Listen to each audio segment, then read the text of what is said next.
You guys gotta try to get tickets for the Besame Mucho Festival. Dude, I know all those names. Is that the show in the Dodger Stadium? Yeah. Yeah. Dude, and I saw the lineup and I was like, I recognize these names. These names are like bands, Mexican bands, rock bands, all that stuff that I've heard in my childhood. I was like, I think it'd be dope. And then Analia was like, and I saw the look in her eyes. She's like, it'd be really nice to go. Did you hear about it? And when she said that, she never says it would be nice to go. And I was like, you know what, man? I owe this to her. Like, I spend so much money on these events, but like I sometimes forget to treat her like that. Not to mention her last birthday, I was sick with the stomach flu, and the kids had the stomach flu too. I got it from them, and the kids were literally puking and shitting their brains out on her birthday, and then I was just on the toilet peeing out of my ass and telling her like, babe, I don't think we're gonna go to dinner, and I don't think we're gonna go stay at that hotel. Like, so she's like, this will make up for my birthday. So I signed up for the pre-sale ticket thing, and then it was right after rolling, and I got the alarm, and I hit the link, and it said, oh, you're in the waiting line, and I was like, all right. So I'm in the jiu-jitsu gym, all sweaty. Chonchis is like, I want donuts, and I was like, okay, so let's go get donuts. I'm looking at the phone, and it keeps saying, read the instructions. And so you're ready to purchase. This is the waiting site. If you're picked, that doesn't mean you're going to get tickets. So I picked VIP. And then after 45 minutes, and with each minute passing by, I was like, I'm not going to get a ticket. There's no way I'm going to get a ticket. And then after 45 minutes at this point, we're at the house. I have the iPad and I have my phone, trying to see which one lets me go through first. The iPad let me go through. I was literally taking my shirt off to go into the shower, and I was like, oh, fuck this. I grabbed the debit card. I put in my information, and it says, no tickets available. And I was like, fuck. I was like, okay, I'm going to go back to the home screen. I'm going to pick General Plus. I put in my information, nothing. I'm like, fuck, dude, I'm not going to get tickets. And I was like, okay, what about General? And I put in the info. Boom, get fucking 2 tickets.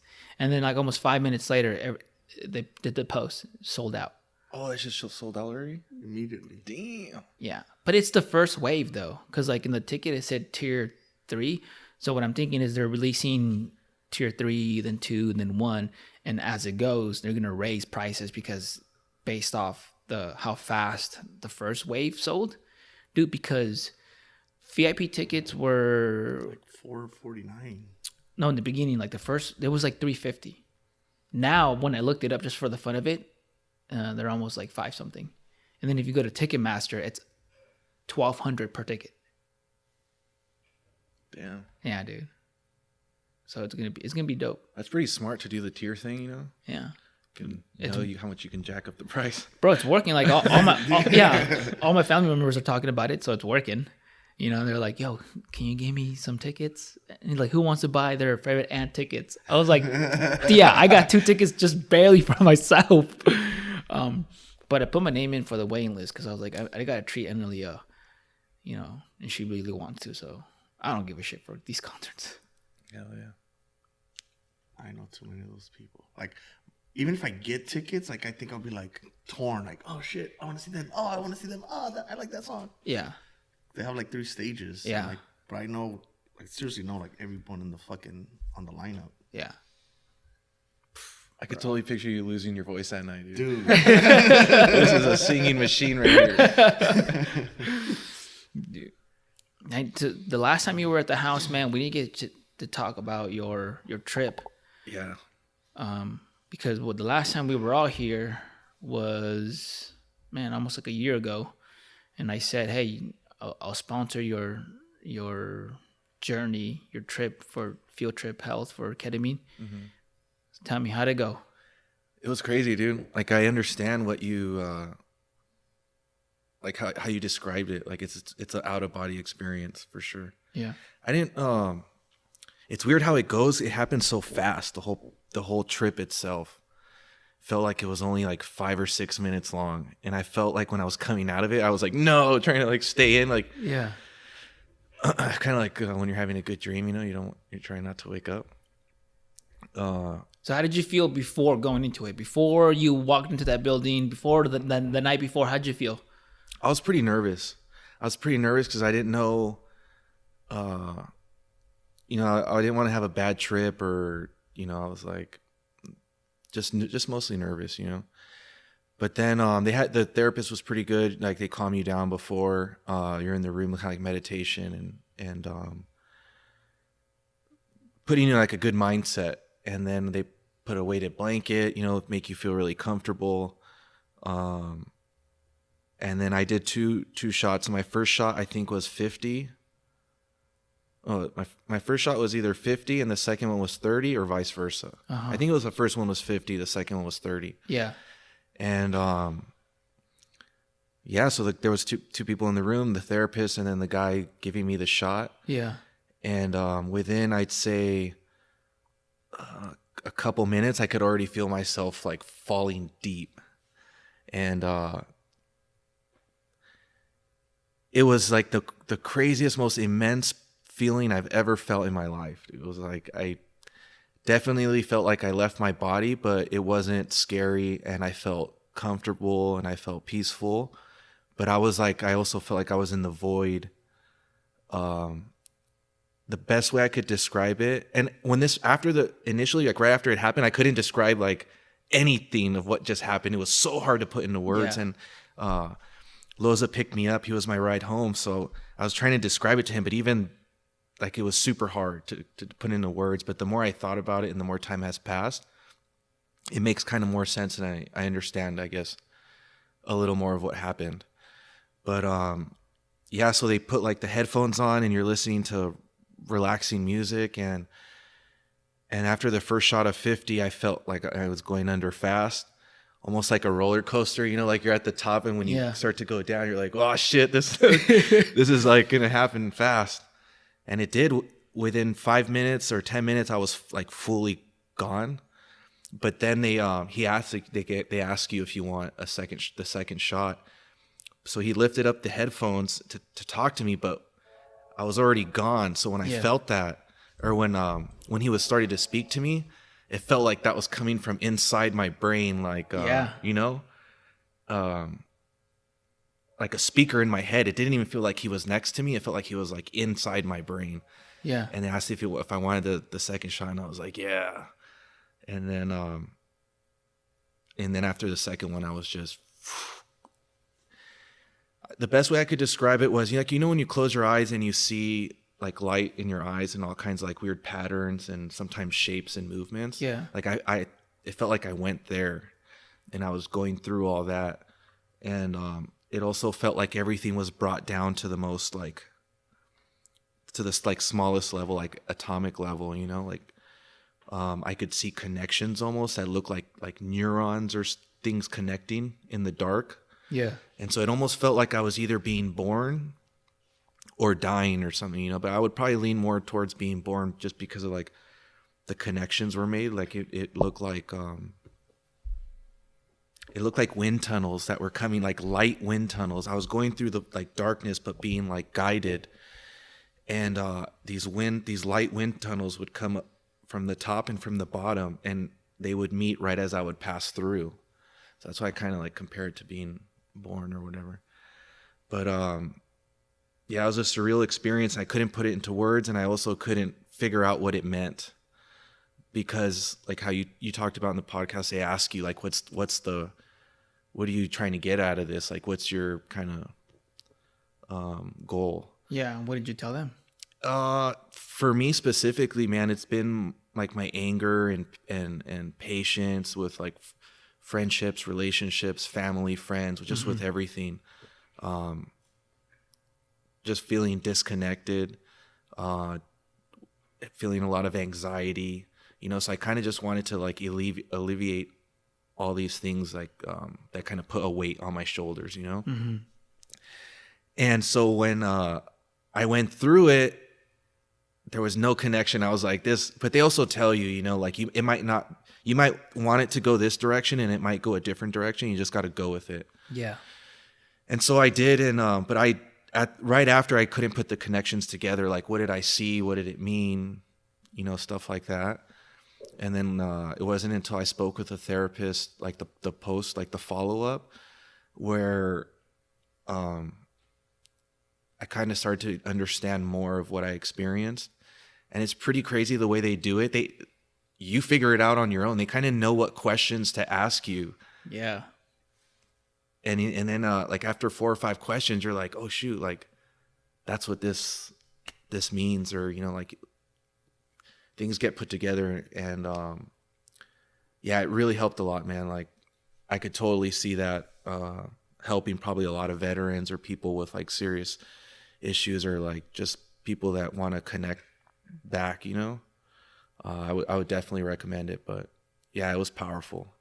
Probably one of the most powerful experiences I've ever had. It did afterwards though leave me pretty like head foggy for the next like 24 hours. Oh yeah, for sure, dude. Yeah. Just mentally and physically fatigued. Just, I mean, Ryan picked me up on my last one, dude. I was trying to be there for him. I didn't want to feel like he's just dragging a dead body around. But I was just like, dude, you're not there 100% physically or mentally because you're exhausted. Did you have a headache? Yeah. So out of the 4 times that I've done it, 2, I had headaches, and 2 I didn't. So did you have a headache? Yeah, I had a pretty bad headache that whole day. And I felt foggy that whole day. And the next day I felt a lot more clear. Yeah. You know what I also got actually? Like for the following, I'd say 2 weeks after that, I did feel a higher sense of clarity in my mind, Yeah. It just felt like refreshed. Yeah. So yeah, it was exhausting though, mentally and physically, but you feel better after. It's like working out, like you do a hard workout and you kill yourself, and then afterwards you feel good. Yeah, you feel happy. So what did you tell your girl? She was nervous too. Yeah. She didn't want me to experience like any dark shit, because I have like a lot of issues in the past also, that I'm trying to resolve. So she was just hoping that it was like a positive thing and that it wouldn't go like south. Yeah. My mom too. Everyone was pretty worried, but they were also. You told your mom too? Yeah. What did you tell your mom? Dude, my mom's old school Hispanic, like weed was the worst thing ever, you know. It was like, so to tell her to like explain like ketamine in a therapeutic sense. Yeah. One, I don't even know if she knew what ketamine was. Yeah. But yeah, to tell a mom like that, I'm gonna take ketamine for therapy, and they were supportive, but like they were very supportive, just like kind of concerned. I explained to them, no, it's a doctor, it's like at a medical place. Yeah. It's not just like at my buddy's house. So they were supportive, and especially afterwards when I told them that it was a positive thing, they're like, okay, cool. So, but yeah, they were all about it. And your girl, what did you say afterwards? Afterwards, because they tell you not to go too much into talking about it. Yeah. Until 24 hours passes. Yeah. Because of it's still like fresh in your head. So she just kind of gave me space and asked a couple questions, but didn't really like push.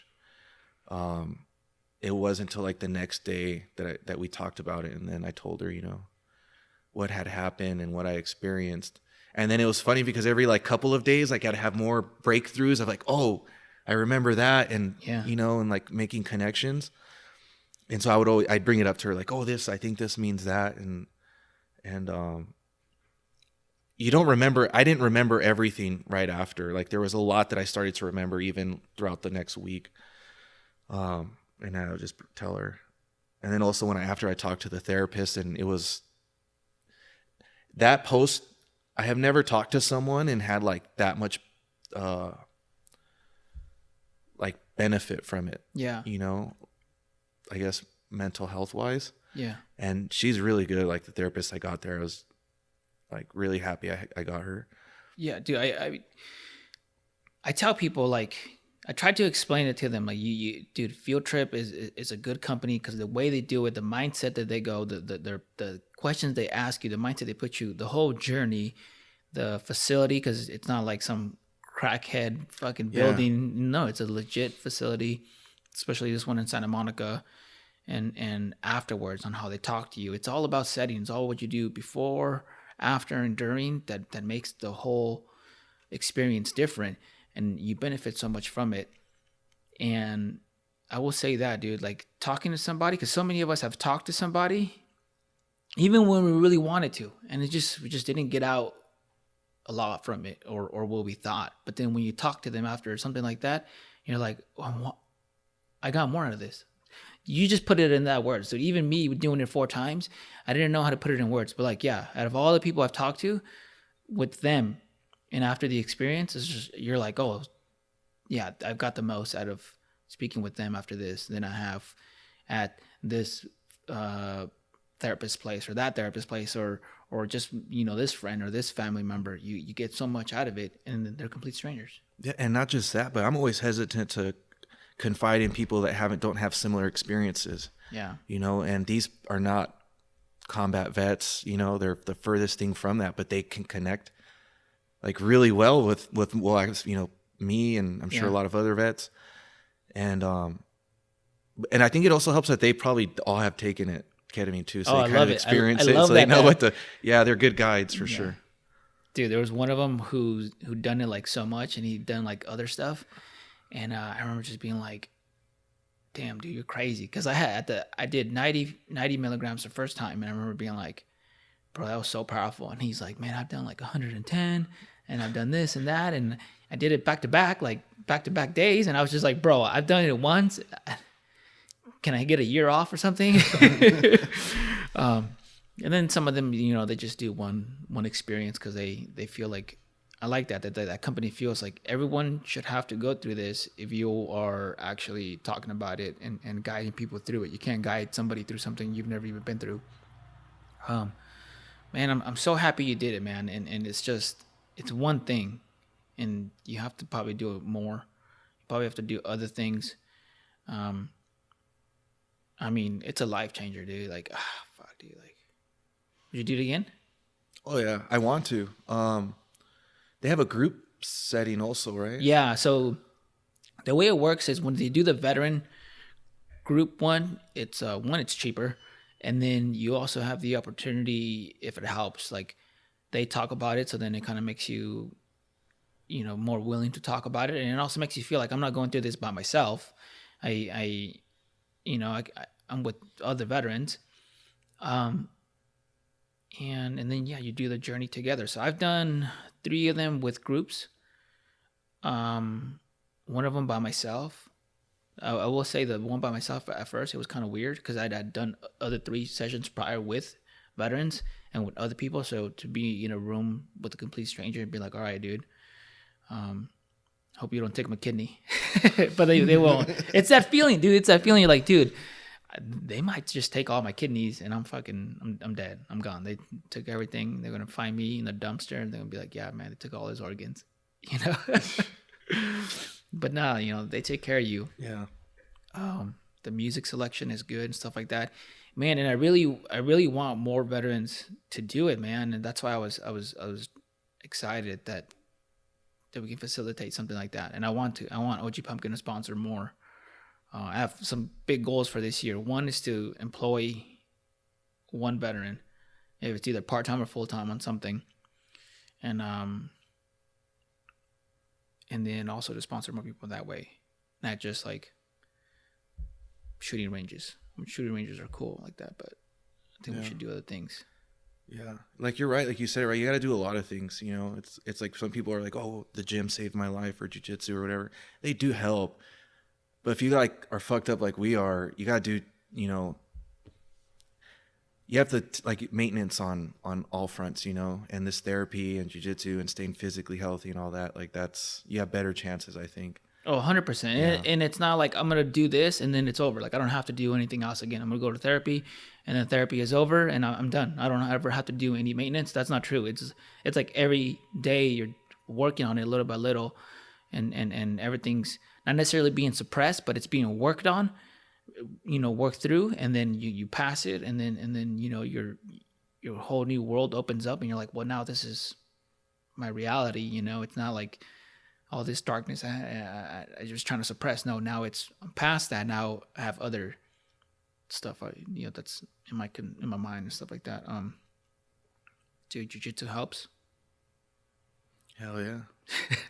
Jiu-jitsu helps a lot, man. Dude, the last time You didn't compete, right? The last time we were here. No, the last time we were here was before my competition. I had just started jiu-jitsu. And then how many competitions you have now? 3. And then what did you place? I placed first twice and second. I placed first twice. Say that one more time. And how was that, dude? How was it going from a bodybuilder and then jumping into jiu-jitsu, and then I know there's pressure. I know there's feelings and stuff like that before a competition and during. Well, I mean, I kind of got, I mean, you guys fucking peer pressure me into it. I want to do this shit. No, but I'm glad I did, man. He was there to fucking hold my hand, like, through my first competition. Because, like, I didn't know fucking shit. I didn't know about, like, weigh-ins or, like, the bullpen or, like, anything like that. You know, all the hard times before your actual match. So he was there to, like, freaking walk me through everything and shit. And he was like, take a moment, like, remember this feeling, like, you know, in the bullpen. Yeah. He's like, and then after the competition, like, just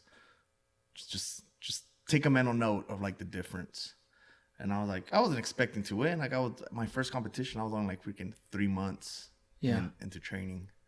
But yeah, then I ended up getting gold, and I was like, glory. It's just fucking addicting, dude.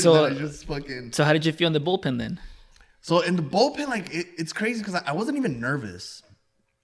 I was just standing there, just like freaking chilling. I felt calm during the whole time until the motherfucker grabbed me. Yeah. And once the motherfucker grabbed me, it's like, oh shit, this is for reals. This is for reals. Yeah. There's no backing out, dude. And then in between matches, so like I won my first competition on points. First match. Yeah, my first match on points. Actually, it wasn't even on points. We tied. Yeah. But the way the rules is like if you tie, the last person who scored gets the win. Yeah. So I was actually confused why they gave me the win in the beginning. I didn't read the rules till afterwards. But so after the fight and after the first match, like I couldn't relax anymore. Like I was breathing hard. Like my heart was beating, and I just like, dude, how the hell do I calm the fuck down? Like, cause I have another match. Like I can't go in like this. Like I'm already fucking winded. Like I couldn't lower my heart rate until they called me up. And then once they called me up and I was about to get on the mat again, like I was focused again. Like chill as fuck. And yeah, man, I'm glad I did it. God fucking. You know what's funny is we all were supposed to do it. We were like telling him to sign up, and I think we both ended up not doing it, and he was the only one. He was the only one that got hustled. Dude. Well, because I had an event that day. Yeah. Right? So, dude, I feel bad because it was sold out. Yeah, I think it's a lot because we had talked about it. Yeah. And then, like, I was like, hey, like, so have any of you guys registered? Like, we haven't put any money in it, so this isn't for reals until we fucking register. Yeah. And then he was like, oh, I get paid Friday. So that's when I was signing up. I was like, all right, so we're doing it. I signed up and shit. And then he calls me, like, in the weekend. He's like, hey, I got bad news. And I was like, what? I think you were supposed to come over that weekend, and I just thought that, like, you weren't going to come over. But then he like sends me a screenshot of that thing being like sold out. I was like, fuck, dude. Yeah. You're making me do this. And then the other one that you guys did both compete. I was supposed to compete, but then, dude, because somebody somebody pulled out, and they're like so we can go train at the ranch, right? They're like, yo, we need to fill in, and then it's a group chat, and I told Mike, I was like, dude, I'll go. Because he said, if not, we're gonna have to cancel the event. And I was like, dude, if we cancel this training, all the dudes who are going lose $3,000 because it's $1,000 a day. And I told Mike, I was like, yo, I'll do it. And he's like, do you have your competition? He's like, I don't want you to feel obligated. I'm not pushing you. I was like, no, man. I was like, dude, like the dude's livelihoods is more important than my competition. And he's like, are you sure? And I was like, yeah. So so that's why I didn't go. And then I competed this last time, dude. We had a training. This is why I love fucking Mike. We had a training event that day, and then I was like, damn, it's the day of my competition. And he's like, okay, cancel the event. We're moving it to the day before. So they shifted a whole fucking event for me. And that's why I was like, bro, you better fucking win. Dude, but that's good, man. Fucking 3 competitions, medal, dude. Whether you medal or not, man, just the fact that because you feel that pressure, right? Of you're like, oh shit, this is real. You weigh in, then you go to the bullpen, and then once you're fucking on it, and that dude is trying to win, you're trying to win. Like, dude, just to get there takes a lot of fucking balls. Because how many people do we know who not necessarily just veterans or active duty, but like guns and stuff like that? But you're like, yo, man, maybe you should do jiu-jitsu or any martial arts. They're like, nah, fuck that. And they say fuck that. And sometimes they say stupid shit like, oh, I'll just shoot a motherfucker. Hey, and whatever, dude. You can fool people, but the reality is that you're fucking scared. Right? Yeah. You're fucking scared to go to the gym and find out that, like, oh shit, I don't know how to fight. Somebody half my weight is kicking my ass. And or you don't like to get your ego checked. Yeah, that's a big one. Because in the mats, you get your shit checked all the fucking time. Yeah. I mean, dude, I was talking about him. I went to Open Mat Friday, and I think she's a brown belt or a black belt. You know, she's half my size. So I was like, okay, I won't use my strength. I'll use technique. Well, she's a fucking brown belt, black belt. Dude, she must have choked me out because we went twice, all right? Because we went fucking round robin or whatever, and we went twice, dude. I think I might have got choked out like 5-6 times. I was like, fucking shit, dude.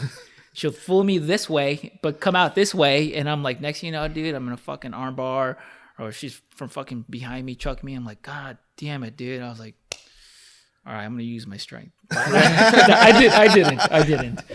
But I was like, yeah, fucking shit, dude. I mean, we have to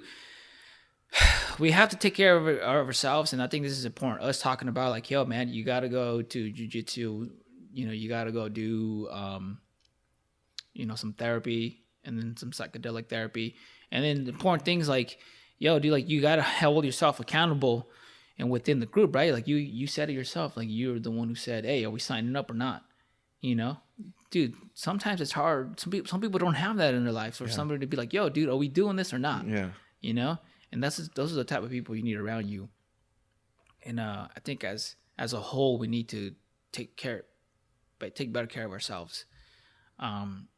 Because, dude, just because someone's busy doesn't mean they're good, you know? I came back from Tennessee because my friend who I deployed with killed himself.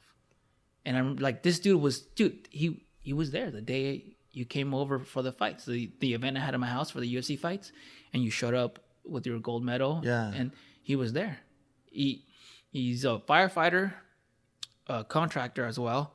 EMT and all that, and he came over for a wedding. He's like, yo, dude, where do you live? My family's wedding is in LA. And I was like, bro, I live in the county below. And he's like, perfect, I'll go see you.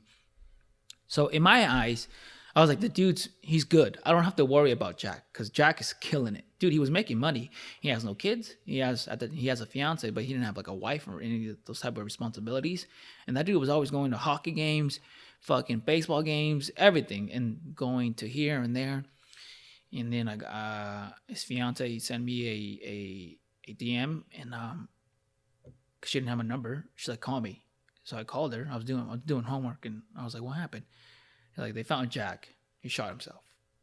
And at first I was like, I understood the English words that were coming, right? But I was like, I didn't comprehend what the fuck she was saying. And then I thought it was a joke. I was like, somebody's fucking with Jack. Maybe it's a crazy ex that hacked her fiance's fucking Facebook. And then I was like, no, there's no way Jack killed himself. Somebody killed himself. Like, I mean, somebody killed him. I remember thinking that, like, nah, there's no way he did that. And then I was like, there was no signs. So a bunch of us flew out to Tennessee. And when I talked to his family, I was like, there was fucking signs all the time. So Jack was one of those guys that he didn't want to talk about it. And if within the group, if we talked about it, because we did talk about stuff when Jack was around, I'd be like, yo, man, I'm here, this and that. And he'd be like, yeah. He would say, yeah. So we're like, okay, he understands it. And we're here for him and stuff like that. But he just thought it was weak. He thought it was weak to go get help. His sister was telling me he had nightmares. His dad was a Vietnam vet, like a real Vietnam vet. And was like, I was telling him, like, son, I know what you're going through. You got to go get help. Like, I'm old, so I don't get those nightmares as much, But I know what you're going through. You got to go get help. And then he went to go get help. And his sister was telling me that he said, the first thing he told the therapist was, have you been deployed? And she was like, no. And Jack said, like, well, then I can't fucking talk to you. Because how am I supposed to talk to you if you haven't even experienced what I've experienced? Which, like, at this, I understand that, but at the same time, just like how we talked with those therapists after the ketamine, like, we have that connection with those therapists, and with those certain therapists, we can talk to, and it's easy to talk to. Maybe it's because of the setting and the psychedelics we just did to with them. But man, it sucks to note that Jack was hurting. He was hurting real bad, dude. Like, and I remember thinking, like, there's no signs. And then after that trip, I was like, fuck, there were signs all the time. But he didn't want to let us know. His family knew, but they didn't want to whatever tell us. Maybe reach out to us and be like, yo, man, and it's a bummer, dude, because when he was there, how we were celebrating the fights, your win and everything. And afterwards, he brought up the exit to Afghanistan. He's like, yo, dude, it was fucked up. And we all talked about how fucked up it was, like, but what I had forgot, maybe because we were drinking, I forgot that he was there. He was there the final days as a contractor. Oh, sure. I remember his fiance, Mary Beth, was like, I can't get a hold of Jack. Like, Jack would always text me. Now he's not texting me. And I guess the Taliban had taken control of all the wireless buildings or whatever and shut all cell phones off or something like that. And then I told Mary Beth, I was like, don't worry, Jack is he's smart, he's strong, he's gonna get out of this. Like, and I was scared for Jack, but I was like, but I knew Jack, man, like, no bullshit. This isn't like because he's dead, so now we say cool things about him. No, like, anytime we were in heavy shit, if Jack was there, I'm like, dude, we're gonna be okay. You know what I mean? We dealt with suicide bombers, them trying to fucking overrun our positions multiple times, IEDs on the road. But I was like, when Jack was there, I was like, that's a dude I can count on. He's always getting after it. So I was like, he's gonna stay, he's gonna get out. And he did get out. And I forgot that he was there. So he felt survival skill. Like, he saw firsthand, like, all the people who were leaving, the people getting killed and being like, rules of engagement and where my position is at, I can't do shit. Like, I don't have any power. And then he texted me a couple of days before he killed himself, or a couple of weeks. He's like, hey, did you hear that some of the Afghan special forces guys we work with were captured by the Taliban and executed? And I was like, fuck, dude. I was like, no, I didn't hear about that. I was like, I don't know. I got a friend who just got out. He's in SEAL Team 6. He's talking to a lot of commanders that are still fighting.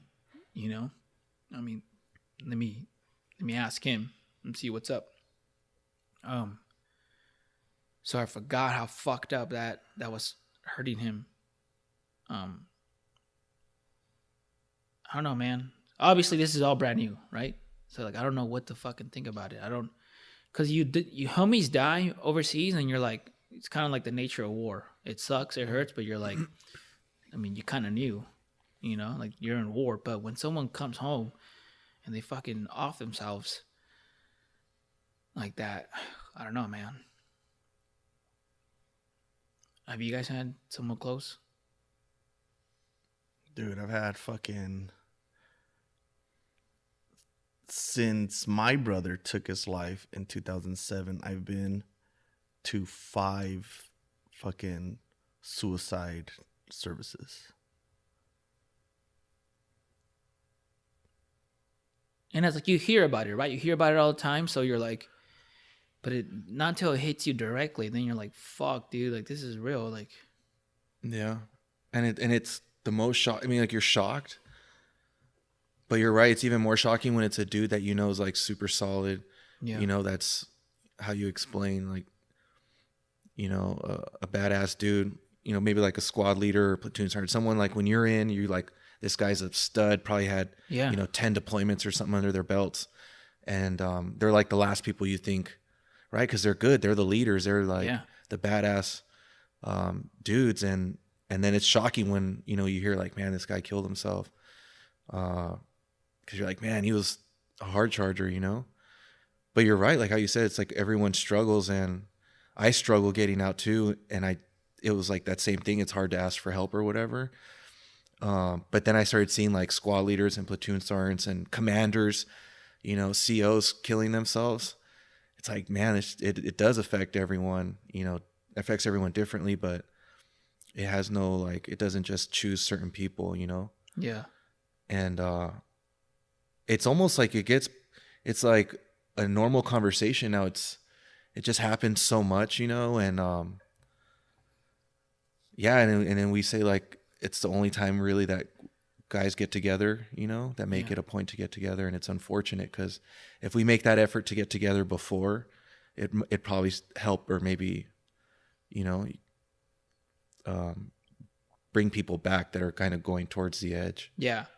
No, I agree, man. Because and what I liked was that I got to hear a bunch of us talk in a way that we haven't. Unfortunately, it took Jack killing himself, but I remember we were about to start heavy drinking. So I know this isn't like because of the alcohol. We were actually just talking. I was like, dude, we got to take this as a learning lesson. And immediately all the other guys were like shaking their head because like they were thinking about it, you know? They're like, yeah, man, like we can't be doing this. We can't get together just because somebody died or just because something. And then I was like, just the fact that we're here in short notice in Tennessee is proof that we could have done this a long time ago. We could have fucking... But you get so caught up. You get caught up in work and life and a weekend to relax and a weekend to I don't get to do anything, or I want to go to this party or this bar. And you get caught up and time passes, and then Jack didn't have social media. So that's another thing that I forgot, is that we have a bunch of, even if we don't see each other all the time physically, you're having all these little interactions with people on social media. So you're like, okay, we're kind of communicating in a way, especially of, you know, nowadays, with, you know, that's an actual form of communication, a really big one in our lives. But you forget about the dudes who don't have social media, and he didn't have social media. So, you know, he was really out there, like not talking to anybody besides whoever he talked to at work. Dude, that dude had a flip phone forever. Like that's how far he went. He was the dude. I remember when he got a fucking iPhone, he was so pissed. He was like, I got an iPhone because the service for the flip phone they don't do it anymore. And he was like genuinely pissed. and he's like, I don't have any apps on this. He's like, I'm not gonna give in. You know, and which is cool, but fuck, dude. We gotta do a better job of taking care of the dudes who don't have social media, or who do have a social media but aren't always on it. And maybe we could have prevented it, and maybe we couldn't have do it. But one of the dudes told me, he told us, he was like, you're not gonna forget this. And he's like, you can't forget, you won't get over it, and you're gonna think about it. What if this or what if that? And that's kind of where I'm at right now, man. Because like, OG Pumpkin started because I hated the fact that like we were not being well taken care of, and I wanted a sense of community, and I was tired of all these veterans killing themselves. But at the time, no one close to me had killed themselves, right? I knew it was an issue, so I was like, this is an issue. I gotta do something about it. But once someone who was actually at the events does it, I'm like questioning, like, dude, what the fuck? I'm helping all these people, I'm doing this and that, but I couldn't even help my own homie, and that shit hurts, and it hits hard. And it makes me realize a lot of the shit that I was so focused of didn't even matter. Yeah. You know, and I should have taken care of the people who don't have social media. And I'm not sure if you guys, it's different for you guys, but I can't lie, man. I forget about the people who don't have social media sometimes. Yeah. Like Loza and I talk about this all the time, and it sucks because it happens, and then we're also frustrated because it happens. And there's resources out there, you know, like people like you and Loza who do events and, sponsor people and do all these things. It also comes down to the point where the veteran needs to take accountability also and ask for help. Yeah. Because you can't check in on everyone all the time. You have hundreds of dudes that really take you as their mentor. So it's like for you to check in on everyone, I'm sure it would take every minute of the day. Yeah. And so guys, veterans, if you're hurting or you got issues, like, you have to reach out for help. If you don't want help's not going to just open the door and come get you. You got to take accountability, and it sucks and it's scary, and you probably have ruined a lot of relationships. I did, friendships or whatnot, but you got to ask for help. It comes down to that. And another thing unfortunately we're talking about, it's like guys are killing themselves, and then also other people are getting hurt or involved when they're doing it. Recently, we had a guy that walked into the road, to kill himself, and then a lady had pulled over, tried to help him. Yeah. So he And she got hurt too. He was walking the median of the road in fucking Christmas Day, Yeah. and was fucking jumping in front of cars, and freaking someone called the cops, hey, there's this fucking dude that's jumping in front of cars. Yeah. And then the next call they got was this fool got hit. So he got hit by a car, by a female driver and her sister that was a passenger. The passenger got down to freaking render aid or whatever the fuck. Yeah. And then she got hit by a car. Fuck. Yeah, so she was pregnant. Is pregnant. She didn't lose a baby. But so yeah, she had to go to the hospital, and she got hit by a car, and he got killed. Yeah. But yeah, that's like he was saying, it affects so many people. The girl that freaking hit him by the car, she killed someone. Yeah. It's not her fault. Yeah. She was And just for the rest of her life, she's gonna have to think for about the rest that. of her life, she's gotta have to live with that guilt that she killed someone. Fucking not her fault at all. You can't avoid fucking someone jumping in front of your car. Yeah.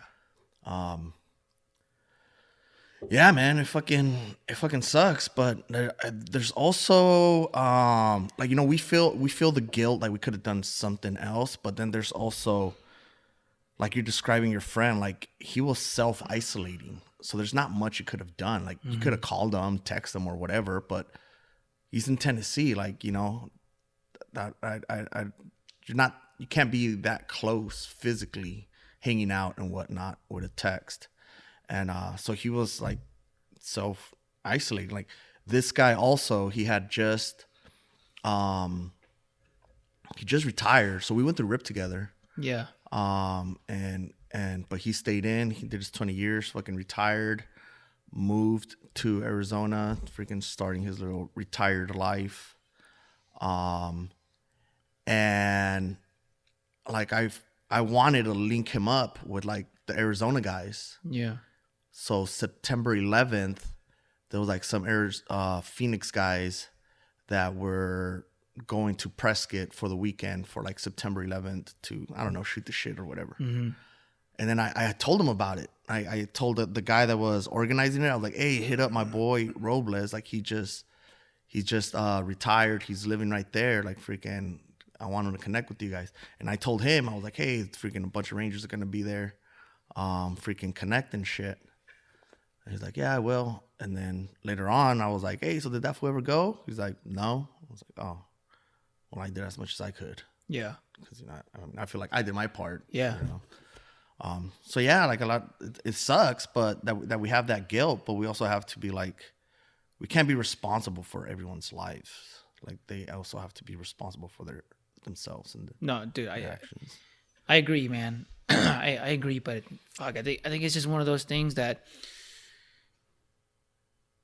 you can't help it and be like, fuck, could I have done more? Could I have done this? But that instance of that dude, man, that's so fucked up, man. Christmas Day, man. And that yeah, that shit's gotta end, dude. I have a homie who his fucking friend killed himself, right? Like with the kid next door in the other room.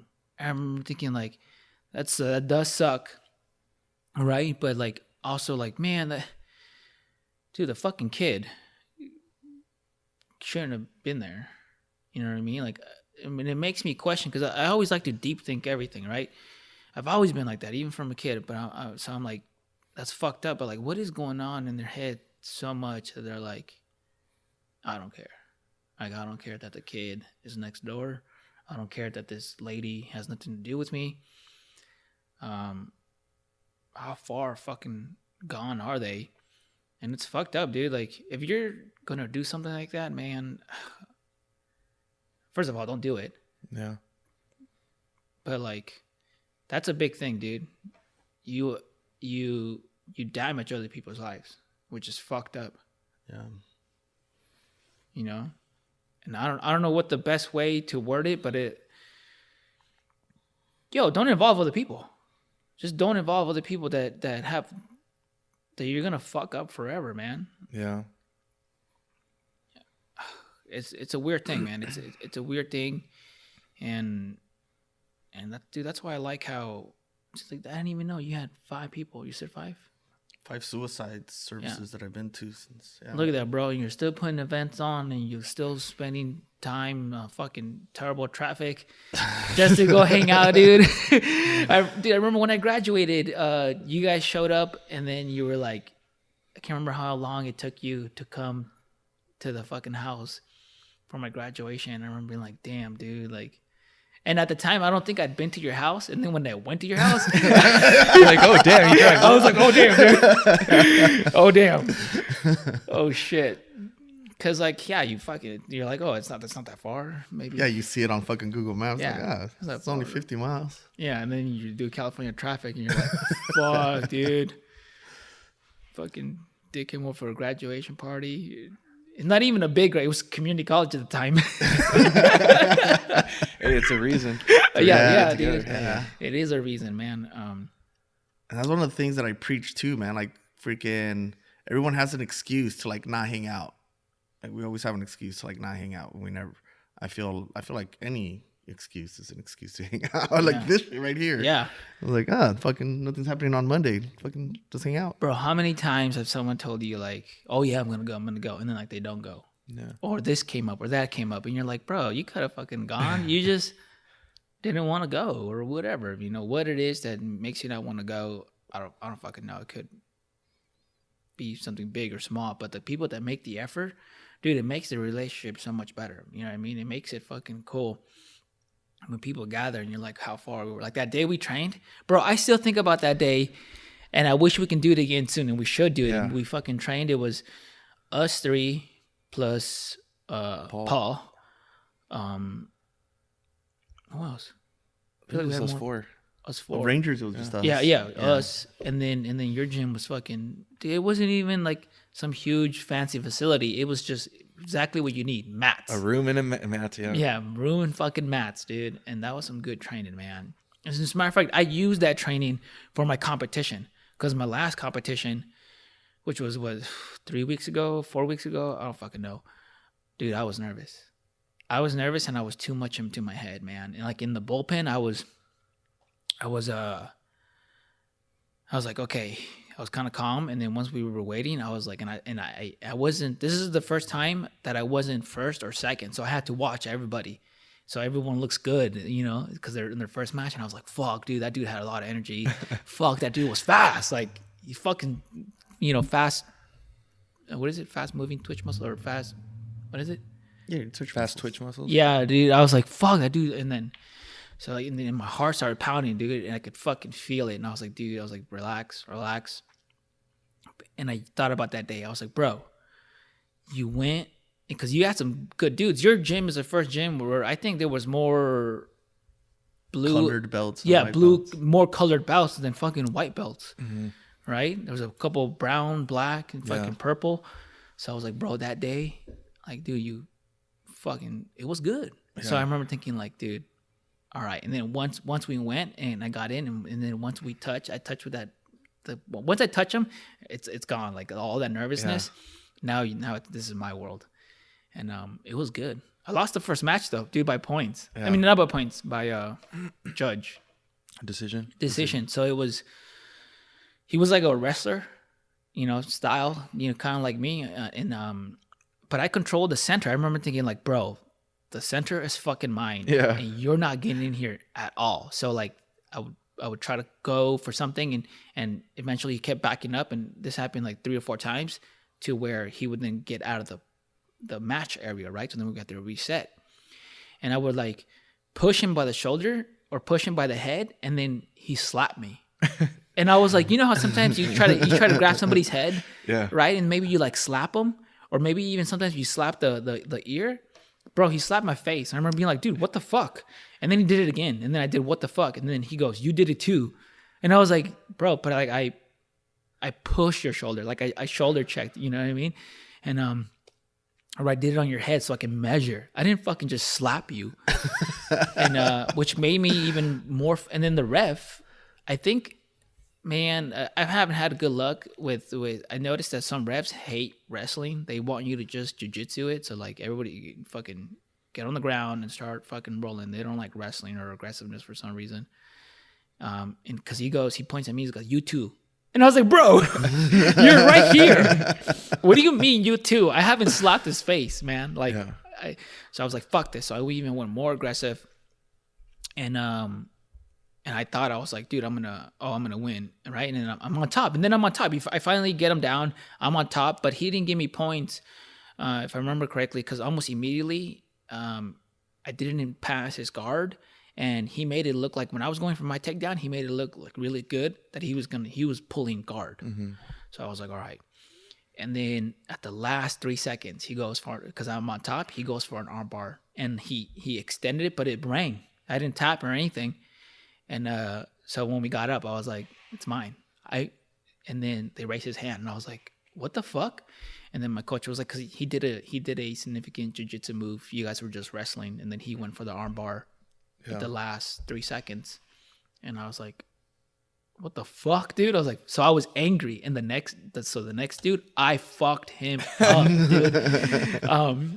I told her, I was like, what was your point of view? And she's like, we were all like, oh my god, that guy's fucked. Dude, because I took him down immediately, and then you know how like he was trying to use his legs to prevent me from going to the side. I literally just grabbed him by the ankles and just fucking chucked him as hard as I can.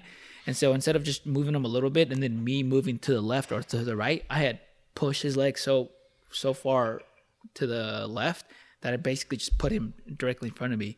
And I just went on him and I tried to fucking choke him, and he wouldn't give me his neck. So I just put my shoulder or my fucking wrist or my forearm right on his fucking teeth and cranked. And he started bleeding from the mouth.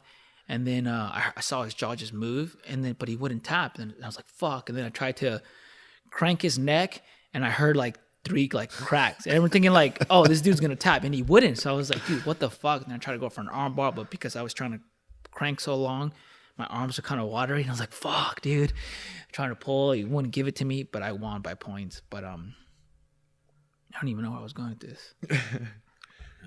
I don't know, man. No, but from the first time we rolled, I think I went down to Classic, to your gym, and you had an event there. I think it was like an open mat.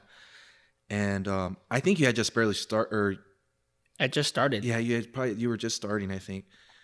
And then I remember when you guys came that day to my school, and it was raining too. Yeah, that was a day like that you could have found the easiest excuse not to come. You know, it was raining, there was tons of traffic. It was more than an hour drive, like an hour and a half closer probably for people. And everybody still showed up, so that was really cool. And everyone at my gym was stoked to have you guys. But I remember when I rolled with him, dude, that second time, you fucked me up. Like I couldn't get out of his side control. Like I just kind of, I felt bad because I didn't do a whole lot of jiu-jitsu like to get out of it or whatever. But I was stuck, dude. Like I don't know how much time was in between, but I was like, holy shit. You know, I see your videos of strength training and stuff, and I know you do a lot of training, but the difference was like astronomical, dude. And you know, and I'm glad you brought up the strength training, because from that on, it was like 6 months, 6-7 months from the first time we rolled to the second time. Okay. And that's when I started incorporating strength and conditioning, because one, I was getting my ass kicked and choked left and right. And dudes my size, I was like, I got this. No, I didn't have it. First of all, they were better in technique, and then in strength, I was like, fuck, dude, I'm not that strong. Well, because I like when I was competing and training Muay Thai, I just wanted to be the smallest possible. So I would do no strength and conditioning because I was like, well, I can't get any big. I'm trying to get small. And now for jiu-jitsu, I just compete at the weight I fucking walk around. So I'm like, dude, I'm gonna do some strength conditioning. And Coach Lou is the fucking man, dude. Like he trains UFC fighters, other professional fighters from other organizations. He's based around martial arts, so it's not like someone who just is a strength conditioning for like CrossFit or to be big. His is like trains with martial artists, so he knows certain movements and workouts that you're going to use that are going to help you so much. And ever since I started training with him, dude, it makes it a lot easier to fucking roll and stuff like that. And you guys should come down, man. We gotta make a whole day because I know it's a far drive, dude. We'll do some strength conditioning with him. Maybe afterwards go do roll and then cook out and just fucking eat, dude. Oh yeah. Invite Paul and all that and all them fucking dude. It's gonna be dope. I told Dick right before this. Do you know of a page? It's like called Military BJJ. No, never heard of it. Well, dude, I just found it today, and it's pretty big. It's a big page, and I remember seeing it. I'm like, bro, there's so many active duty dudes who are rolling, and like not just like white belts. Like, dude, these are like purple, brown, black belts. And when I was in, there wasn't that many dudes who were rolling, and like now it's a thing. You know, I'm not sure how it was with you guys when you guys were in. Was anybody doing anything? No, Basic that was my combative. advantage. My advantage was I did like a year jiu-jitsu in high school. It was like back in 2000. Nobody did jiu-jitsu. Yeah. So once like we did combatives, like yeah, I had all the fucking chokes against the wrestlers. So yeah, nobody was rolling back in fucking 2001. How about you? Yeah, I did combatives. I was like the first like exposure or whatever, but I did wrestling in high school. So I knew I already liked that, you know, it was easy to transition to combatives and like jiu-jitsu type Yeah. stuff. But was there like anyone else rolling?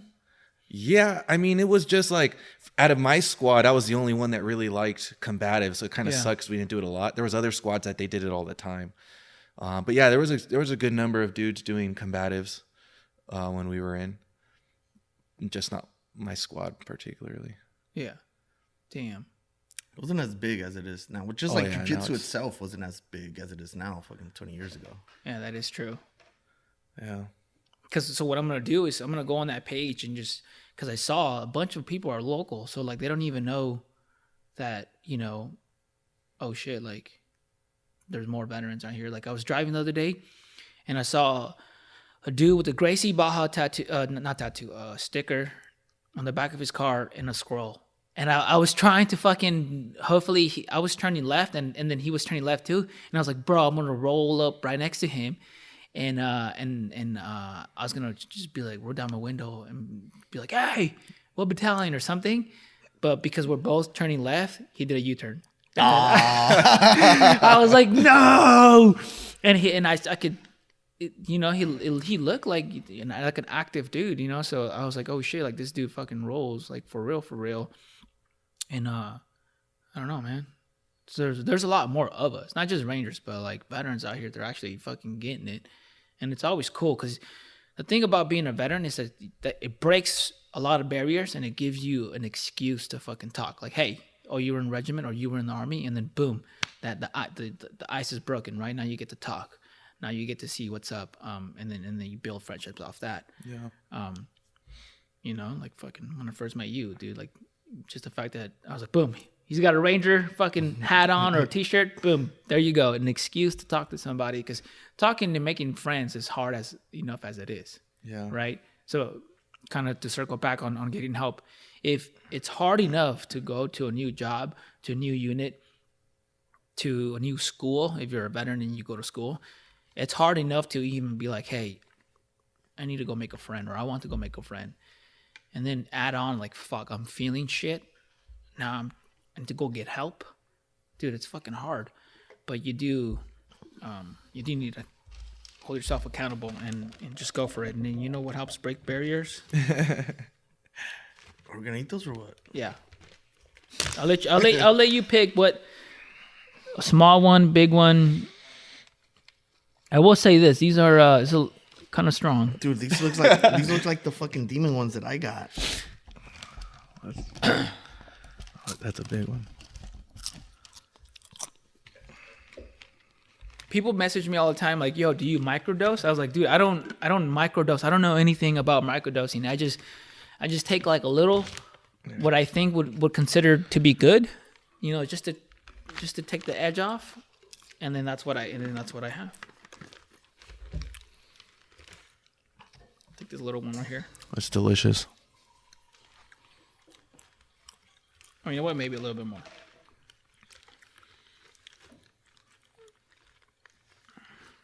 I wasn't even expecting to take mushrooms today. Oh, thank you. I was gonna take them before coming. I was gonna make a mushroom smoothie. Those are my favorite. Oh, I do that. I saw you. That's yeah. that's where I got the idea from. I haven't done it yet, but like I'll give you it's some. from seeing you. Dude, you can take some of this. Oh, I have some. Oh, you do? Yeah, I have Okay, some. yeah. Dude, because my strength and conditioning coach Lou was like, he's like, bro, you need to make like a show, you know? And I was like, a show? And he's like, yeah, just do like a little video of you know, and he's like, we'll call it what do you call it? Chef Shrooms. He's like, we'll call it Chef Shrooms. And I was like, dude, that's so fucking good.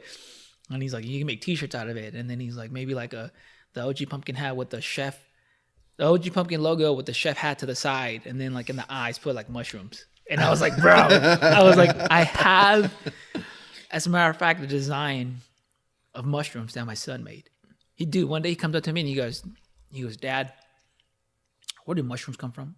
And I was like, and I remember like thinking like, whoa, has he heard me talking about mushrooms and all this and that? And I was like, what? And he's like, yeah, mushrooms, where do they come from? And then I was like, you know what? When we get home, we're going to watch a video and it's going to show you. And we watched this video, a really nice video of what mushrooms are. And he's like, can we grow some? And I was like, yes, we can. Yes, we can. And for a second, I was like, dude, should you grow actual psychedelic mushrooms with your kid?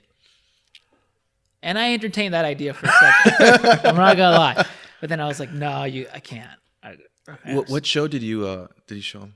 I googled how do mushrooms grow, and it's a video. It's got a lot of views. It's like some BBC special, or like, you know, just okay, mushrooms aren't actually fruits, and they're not actually like vegetables. You haven't seen the one on Netflix? That one's badass. That one's yeah. That one's super badass. Yeah, that one. Yeah, that's dope, dude. What you know what? Also, a good series. Viceland. I know Vice gets a lot of shit because their articles are I don't know who's in charge of their articles. Their articles are garbage, but their documentary series is fucking on point. And they have one called, do you know what I'm talking about? It's not that one dude. It's that psychedelic dude. Oh,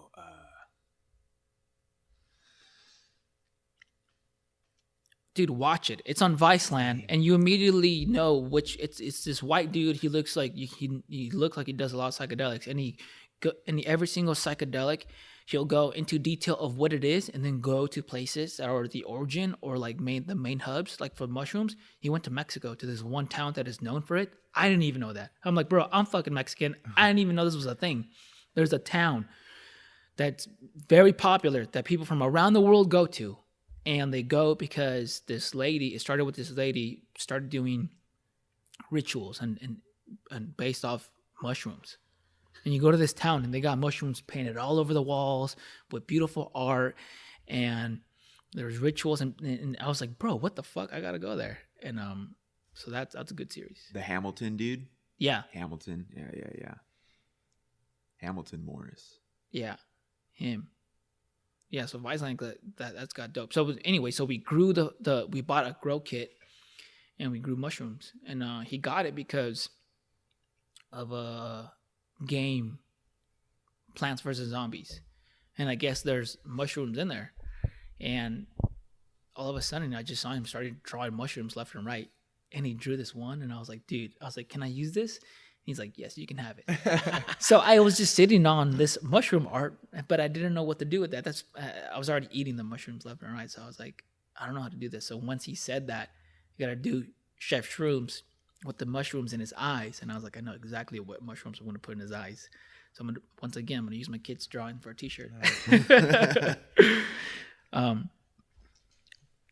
How often do you guys eat it? I don't think that often.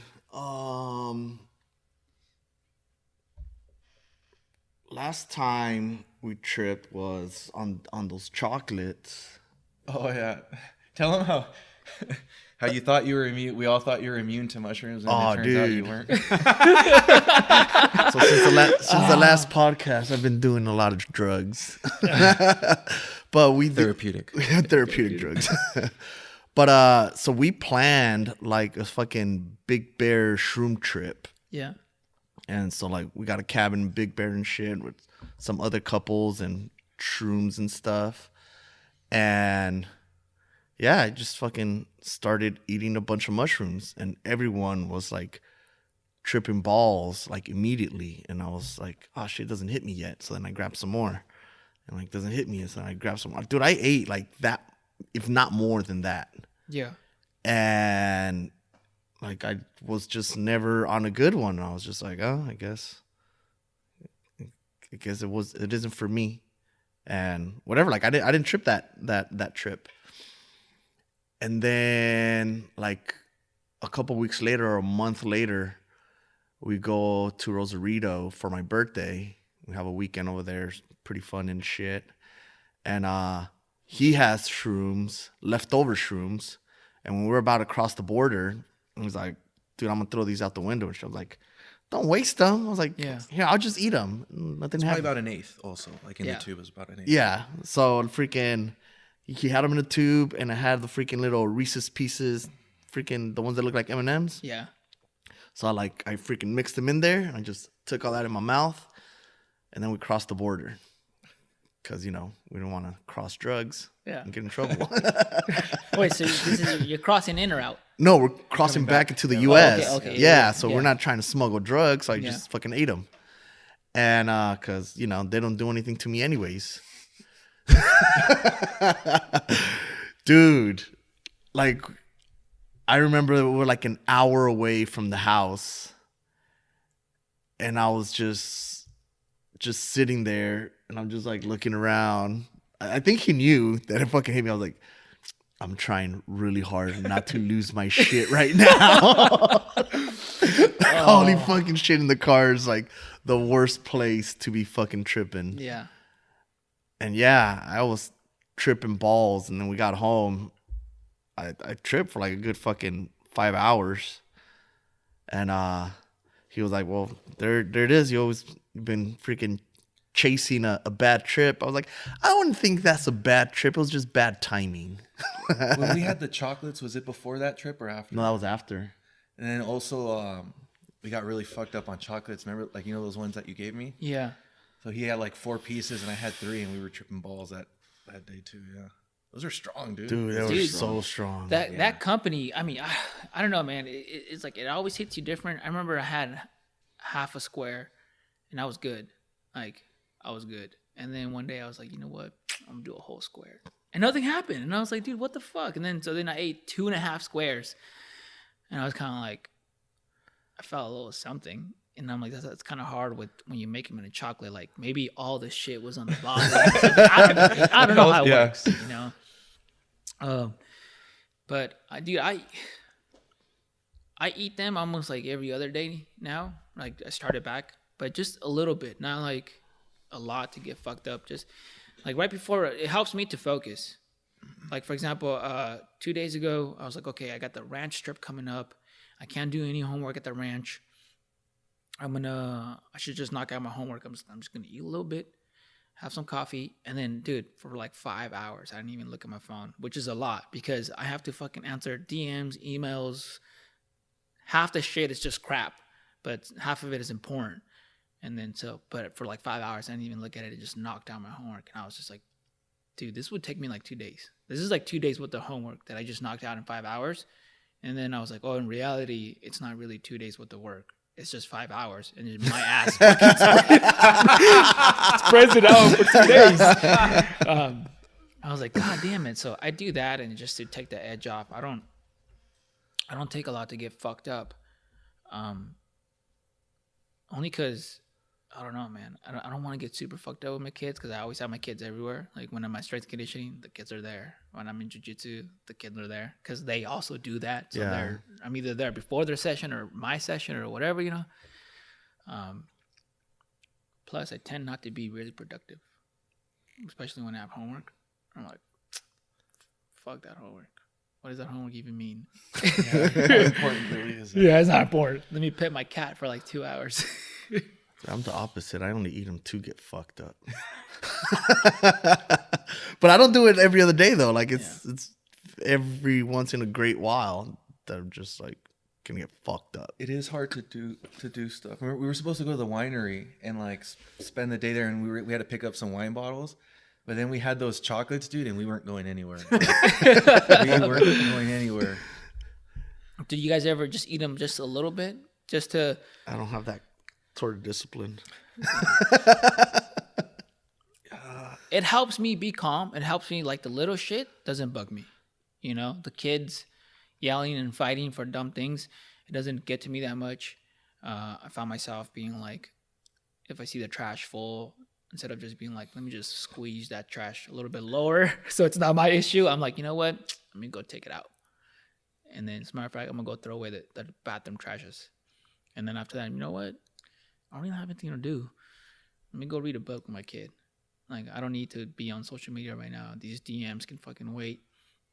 It lets me do that when I eat a little bit. That's why I do it. You know, that's why I ask if you guys do it. Yeah. It's funny to be here talking about this too, you know, and especially with other veterans. Do you feel like, I always wondered this, like, because a lot of people like look up to you in veterans and law enforcement community. Do you ever feel like when you first started to talk about mushrooms and ketamine and just like the stuff that like a lot of guys might judge, you know, that are in or still in, like, did that ever come into your mind that you might, like the community might look at you differently because you're doing psychedelics or something, or were you just like, because I haven't heard that many people being that open about it, you know, and putting that out there, like, hey, there's other options other than prescription pills that the VA loves to prescribe you. There's other healthy, like natural things that you can do, but because it's mushrooms or because it's weed or THC or edibles or whatever, or ketamine, you know, I like, did you feel like the community, like you were risking like being frowned upon when you started to come out about that stuff? In the beginning, no, because I just talked about stuff that has helped me. So I was like, if it's helping me, maybe it'll help somebody else. And if it helps one other person, then my job is done. Like, then that's what this was for. That's why I put it out. That's why I said it, just to help somebody.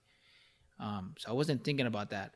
But then not till I started doing it more and more, then people would come out. And especially in the early days, I would notice, maybe it's not the reason, but I would notice that, like, I would, especially in the early days, because the numbers are really low, like I would put something up there and then I would lose followers. So I was like, oh, maybe it's because I talked about weed, or I talked about psychedelics, or I talked about like, hey man, you need help. Like I was hurting and I went to go get help. Maybe I lost some of the dudes that were like, man, look at this dude. This dude's fucking weak. You know, because how many of us have heard, if you have PTSD, you're weak. If you talk about this or that, you know, or I'd say like, yo, I realized I wasn't a good father. I want to go to therapy because of this and that. And once you just, not even just drugs, but once you say therapy, you lose some people, man. Because the reality is they're still stuck in that fucking folk therapy. If you fucking, that's for the weak, you're a pussy, and this and this and this and that. But I was like, man, I thought about it. Who's going to tell me I'm not physically, mentally strong? Like, and if I mention about hurting or whatever, it's like, no, man, that's not don't worry about it. Like, men don't cry. Dude, when my homies fucking died, I cried. So, like, if you don't cry when your homies die, then, I mean, not necessarily at that moment, but, like, at all, because you're like, I'm a fucking man, I don't cry. Well, then I'm not a man then.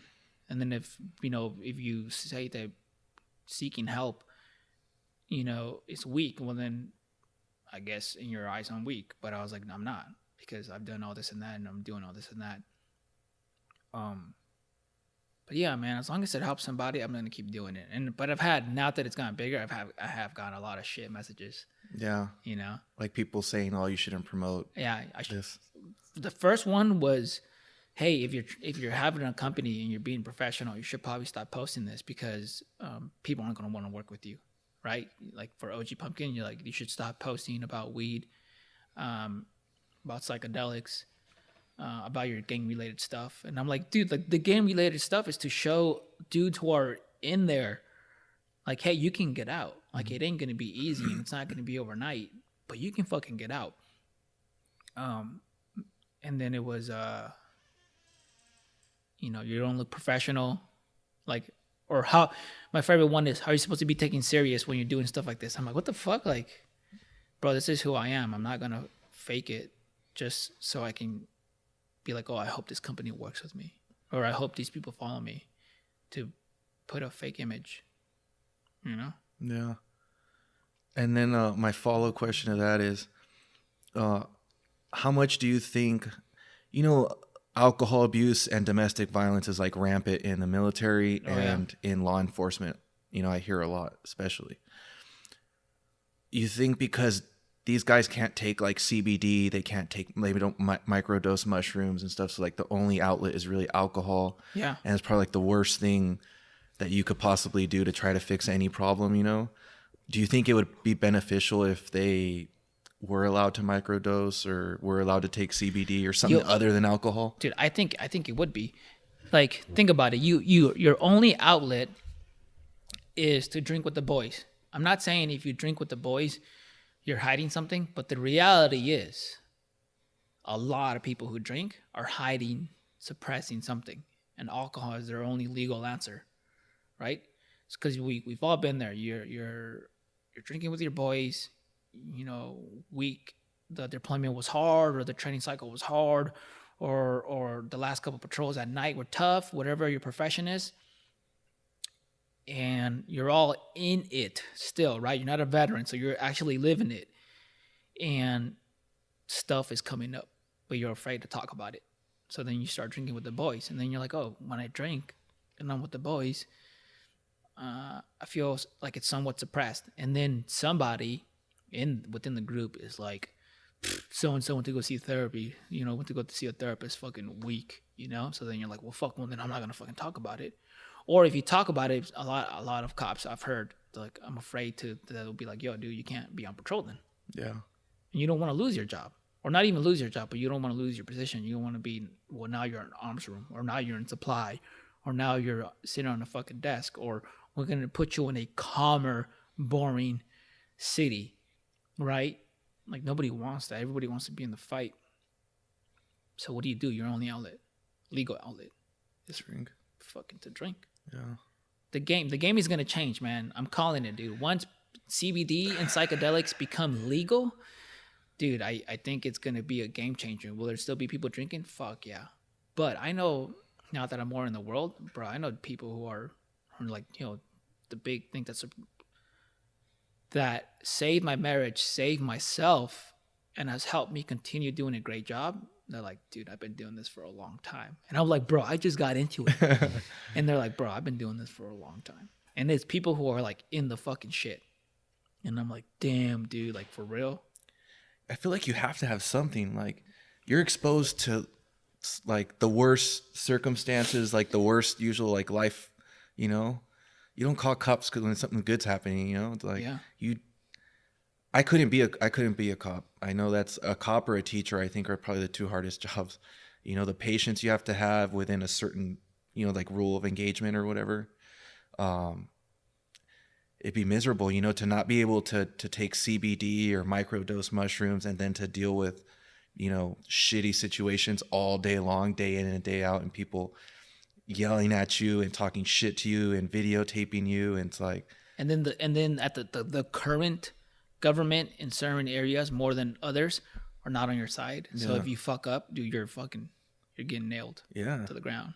It's like, what do you do, man? You just fucking, you become miserable. You become, you know, like you gotta, I don't know. There has to be some kind of change, I think, in their system where, even in the military also, you know, like when you're active, like you should. That's why guys get so many DUIs. You know, I bet you that number would cut in half if they had like microdosing options while you're in or something like that. You know, something not to like, you know, get you super fucked up, but like, yeah, like a microdose, like other outlets to take care of this. Like, how many years do we have to play the same game until we fucking change? You know, like, hey, dudes are fucking drinking, and domestic violence or fights or whatever, DUIs, the numbers have never declined. You know, so many of us they're getting out and then killing themselves. Like, what have we been doing? Well, we've been feeding them fucking pills. You know, like because I talked to Jack's sister a lot, she told me like, oh, Jack went to go talk to somebody. He was like, fuck, we can't connect. And then Jack went to go get pills. And then he was like, yo, I feel fucking tired. And I don't want to feel tired. This isn't fixing it. You're just addressing certain symptoms, but you're not taking care of the actual problem. Like, you're making me just be tired, but I'm still have this shit in. So we have to address the core issue. And I think we're gonna look back at this time and be like, bro, isn't that crazy? We gave everybody pills. Yeah. I mean, dude, like take the number of DUIs probably that the military has every single year. I bet you that's like probably a pretty astonishing number, how many DUIs they get. And also combine that with the number of suicides that happen every single year. And I'd be interested to know how much that number would decrease if there was like other options, you know, to drinking, like microdosing mushrooms or CBD or whatever it is. How much that number would cut in half if they had things like this that they could do, you know? And I think it's possible. Some people say it'll never happen. Like, it does look very unoptimistic. But at the same time, dude, 10 years ago, we'll take it back to when I was selling drugs, bro. You were getting hard time, serious time for weed. They were treating weed like it was coke. I remember when we were selling, I was like, bro, we're gonna get fucking a lot of years. Now look at that shit, dude. You could walk in. When I did it, you were a fucking criminal and you were going to jail for double digits. Now, if you're in the business, you're a smart, successful, wise individual. I'm like, you know, who saw that coming? Hey, was Jack drinking when he killed himself? Yeah. Yeah, see, that's the thing also, that freaking we're always self-medicating with alcohol. Yep. And at least in my part, like all the times that I had like fucking suicidal thoughts, like it was because I was fucking drunk. Yeah. And just not drinking, I feel, solves a lot of issues. Yeah, man. But it's like, what outlet do people dudes have? Like, some dudes I know work out extra hard, you know, like to suppress their shit or whatever. But it's like, man, the alcohol is just so part. And I'm not saying alcohol is bad. Sometimes you just gotta drink a little to celebrate something, you know, and humans have been doing it for a very, very long time, right? Whether it's, you name it, some fucking rice wine thing that they were doing in Asia, or some tequila style thing in fucking Mexico, or like we've always been interested in just changing our state of mind just a little bit to act a little goofy or celebrate this, you know, fucking situation, whether it's a wedding, a birth, or fucking whatever it is, right? We're always gonna do it. So I'm not saying alcohol is bad, but yeah, dude, Jack was drinking. And because I was thinking about the past days, dude, we were drinking heavy when he was there that day. Dude, when you guys left, first of all, he was drinking all throughout the fights, where at the time it didn't look anything different because everybody was drinking at the fights. Well, not everybody. People were drinking at the fights. Some people weren't drinking. And then when you guys left, we were drinking, and I remember being like, fuck, dude, I don't drink this like this.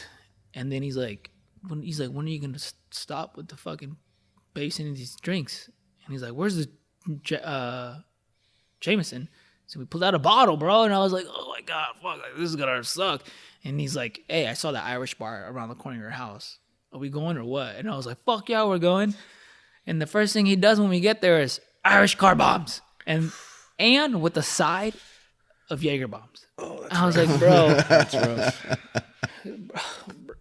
I have footage of when we came back to the house. I somehow could still work my phone. We were eating like cold tacos because how my dad made the tacos. Eating like cold meat tacos and being like, bro, this is so delicious.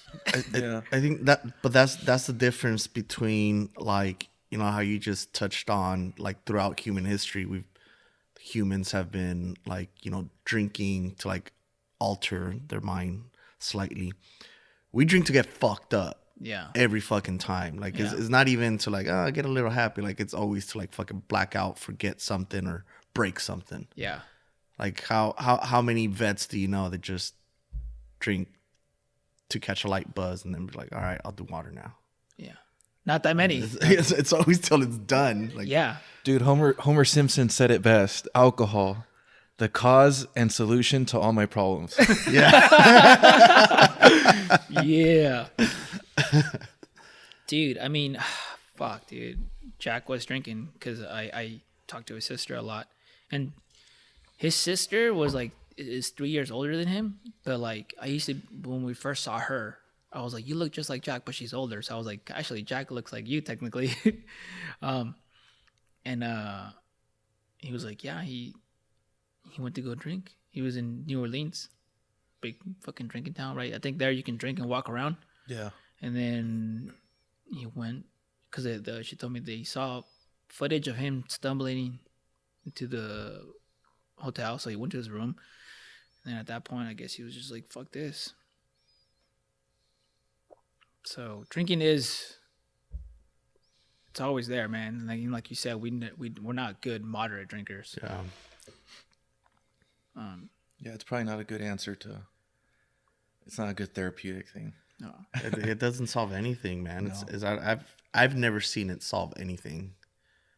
Like, I've never seen anyone that was like fucking feeling whatever the fuck Yeah. that they went out to drink to like make it better. Like, it never got better. It just fucking, But I have it faith just though. pushed it to the side for the next day. I have faith that it's things are changing. Because one, like a simple example, jiu-jitsu, dude. How many dudes? There's still a lot, but like how many dudes were like, fuck martial arts, I'm fucking, because I'm in the military, I'm fucking tough, I'm never gonna do it. And now there's so many fucking people who do martial arts, right? And then there's a bunch of pages. What is it? I'm blanking out that yoga. Yoga BJJ. Yeah, and then but the military one, Live American Yoga or Live American. I'm fucking blanking out right now, but that's a veteran, or no, I think now he's a veteran, but or active duty yoga page, and it follows, and then it's gotten more people to do yoga. And you would tell dudes like, yo, man, your back issues and your knee issues is because you don't have flexibility, right? You're doing all these movements and you're not stretching out. Stretching out is for pussies. And then you're like, what about yoga? Yoga is for pussies. And then you're like, bro, there's a bunch of hot chicks in fucking yoga classes. You should probably fucking go. And then not to mention it just benefits you. And then you start doing it, and so many people are like, yo, dude, not all, but like a lot of my back pain is now relief. A lot of my knee pain, I can actually touch my fucking toes, and it doesn't hurt to do this and that.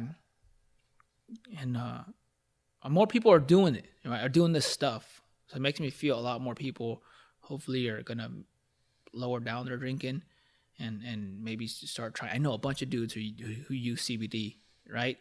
Like if you're listening and you're law enforcement or active duty, like I can't tell you. Don't be like, well, Angel said to fucking take CBD, because not all CBD is created equal. One, some companies are fake, but some of them are real.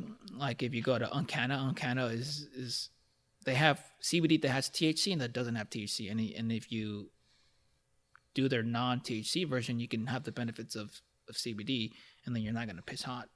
Yeah. Or you could blame me. Tell him Dick told you. But what fucking Dick said. Blame me. I don't give a fuck. and mushrooms too, dude. Like I met for the Hero Games charity, right? Their event, their last one in this 2021. I met 3 Rangers. No, they weren't Rangers. Yeah, they were veterans who like were doing it too, man. And I was like, yo, that's fucking dope, dude. Like we talked about it, and then we were so excited that we were like, oh fuck, dude, you're fucking doing it. Like, and then we were like, yeah, they're like, fuck yeah, dude, I've been trying to tell people. So like it's spreading, you know? Yeah. Well, some people think you're crazy, you know, like you said, you're old school style mom, you know, like fucking drugs and all drugs are bad and you're bad.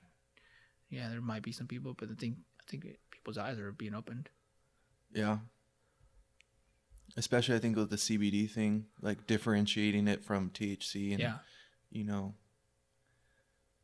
yeah, it blew up, man. I wonder how many millions of dollars were made off CBD. Off CBD, yeah, dude, for real. When I went to go do Addy Stump's podcast, I drove up and somebody was like, "Yo, you want to come and skate a bowl?" And as on the drive up there, I was like, "Fuck yeah, I'll go skate." And he's like, and then he said, "Right next to my weed farm" or something like that. And I was like. So when I went, dude, it was massive. I had never been in a fucking place that's just as far as I could see. And he's like, "Oh yeah, this is THC and this is all CBD stuff." And I'm gonna be like, "Oh fuck," like dude, the CBD business is fucking popping. And this was 2-3 years ago. You know, now it's even bigger. Speaking of Andy Stumps, dude, I'm gonna go do his podcast again. nice. He told me to. He's like, "Yo, come up, let's train," because he does jujitsu. I think he's a purple belt. He's like, "Yo, let's come and train, or you come and train, and then we'll do the podcast." So actually gonna be there 2 weeks, 3 weeks. Nice. That's in Texas, right? Montana. Montana. Yeah, beautiful out cold. there. Yeah. Oh yeah, it's gonna be cold right now, probably. Fuck. Montana's like open plain. Dude, it's beautiful. Yeah. The way I describe Montana is like when I drove up there, I was like, "Yo, this looks like the screensaver on my fucking laptop." You know, it's got the various screens, like desert or whatever. I'm like, "Yo, that's a screensaver." So beautiful. But yeah, man. Do you guys feel the mushrooms at all? Not really. I don't either. It just destroyed my stomach, but I don't. Really? Maybe we need more. They don't work. They don't work. Bro, I'm gonna go take a piss. I'll tell you what, that's what I'm feeling. Yeah.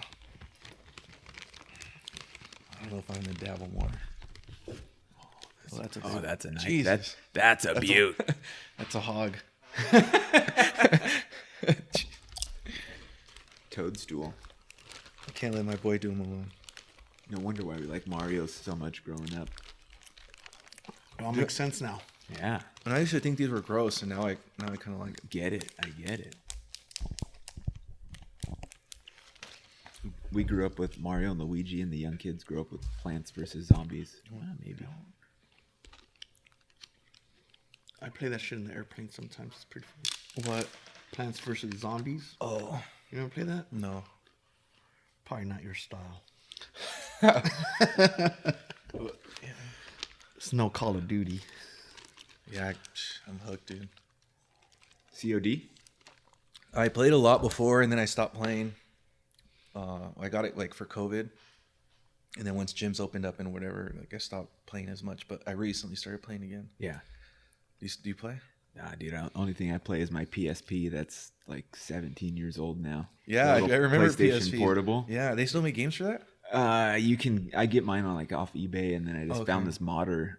He like mods PSPs, and he's out in like Yucca Valley. So like, Sweet. you Like can it send him a unlocks memory everything? card and Yeah. and send you all kinds of games and shit. So yeah, it's Yeah, cool. man. I Grand Theft Auto in bed, just like Yeah. Yeah, I gotta find a new game. too scared to get hooked on like a system again.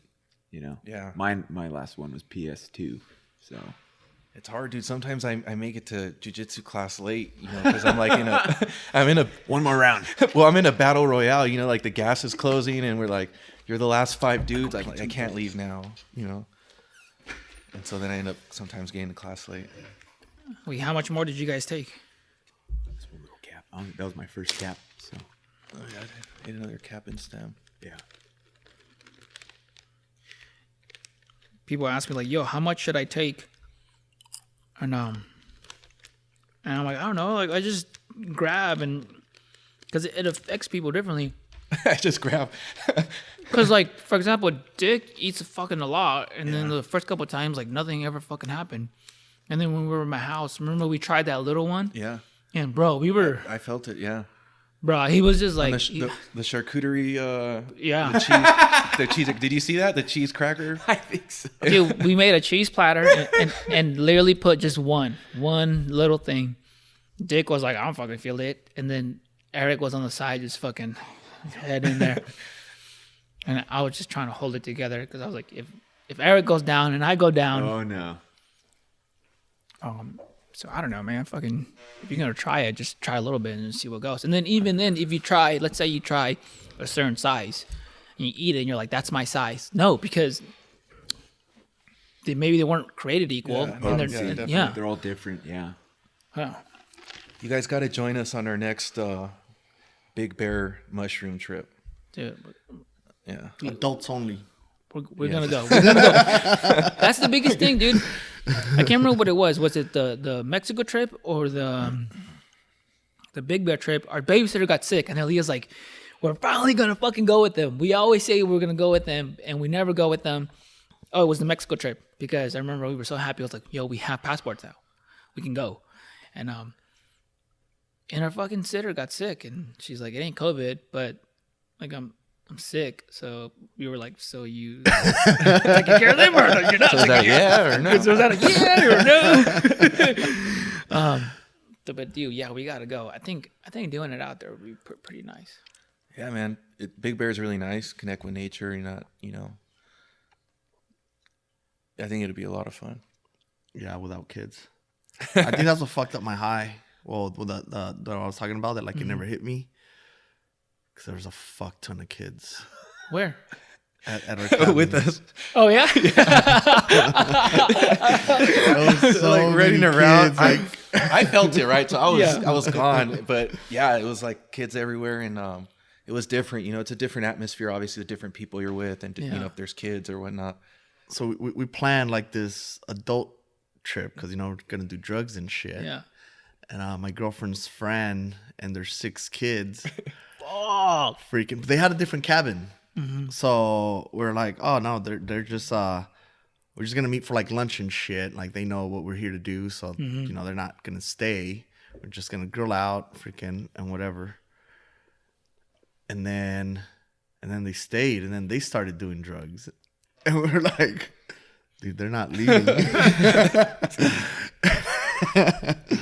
We had a freaking hammock, and I was like trying so hard to hurt them because I was like, Okay, so yeah, a little bit story to that. Yeah. Like the kids would go on there and he would spin them, and the hammock would like cocoon them in so they'd stay in. But he was doing it really hard, and so these kids were like, the harder he did it, the more they like were having fun and they're screaming and laughing. Yeah. So we're all thinking, man, Dick, what a great guy. He's over there playing with the kids. We're all shrooming our brains out. But in reality, I had a fucking evil intent. Like, this is the only way To get him out. to get him out of here. Like, someone's gonna have to break a leg, he's got and they're gonna have to fucking evacuate these kids. But the parents were just laughing. They were like, Oh, the kids loved it, dude. Yeah. Like the kids they loved it. The kids were having a good time. Parents were like laughing. I have like a fucking evil ass grin, like, I can't kill them. Daycare But- by Dick. But yeah, but that's why I'm. Daycare. Not by- That's why we're really stressing no kids this time. I feel like kids fucked up my trip. Dude, I asked my kids, I asked them today, and I've never asked them before. We were coming over here, they were going to drop me off because I know his car took a dump.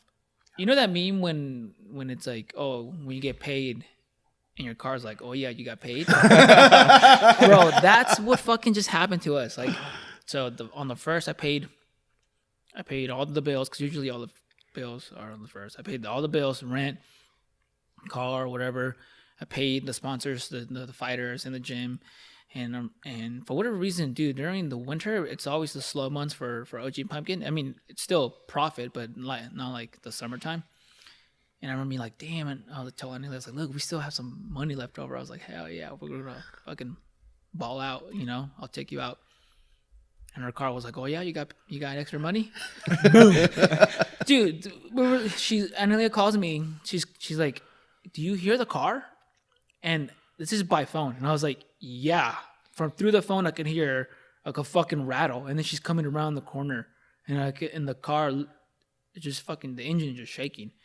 There's fuel where there shouldn't be fuel, and there's water where there shouldn't be fucking water. So we looked it up. I don't know shit about cars, but the person that we have a mechanic that comes to us, makes life so much easier. And then they're like, oh, it's this, and that, and it's gonna be this much. And I was like, okay, that's at least half the money that we said we were gonna ball with. And then for the first day on operation, hey, do a kickflip. We're driving out. Benji's live on Instagram, and he goes, "You hear that noise?" And I'm like, "What?" And it's my left fucking tire, the one that fell off when I was on the freeway. Yeah. Making that same noise right before I fucking lost the wheel. And I was like, I fucking pulled over immediately. And In the limo. In the limo. So I stick my head out and sure as shit, dude, the wheel is going. And I was like, oh, fuck this, dude. I'm parking this bitch. And then we did the, hey, do a kickflip thing. We gave out a bunch of skateboards. And then I go in the night, drive it really slow back to my house because the guy who was supposed to fix it forgot the fucking tools, the socket to tie in the fucking everything. He's like, dude, I brought the jack, the lights and everything, and I swear I put my tool bag right there, and I forgot to fucking put it in the car. Yeah. So all he literally did was hand tying it, and then we drove, and then once it made the noise, he hand tying it again. And then, dude, he must have done that like 4 or 5 times. So that means take out the jack the car up, take the fucking wheel off, tie in everything, put it back in or whatever, and drive. And then I wake up and my right tire's flat. So like all the fucking ball money is gone. Because I needed the wheel to get fixed, both tires now to get fixed, her car to get fixed, and all that, right? So long story short, that's why Analia dropped me off in the truck. But I asked the kids, I was like, hey, if somebody asks you, what does dad do? What do you say? And AJ was like, I don't know why he answered this. And he's like, I'm just going to tell him you do jiu-jitsu. And I'm going to be like, that's cool. But now they're going to think I'm some fucking pro fighter, black belt instructor.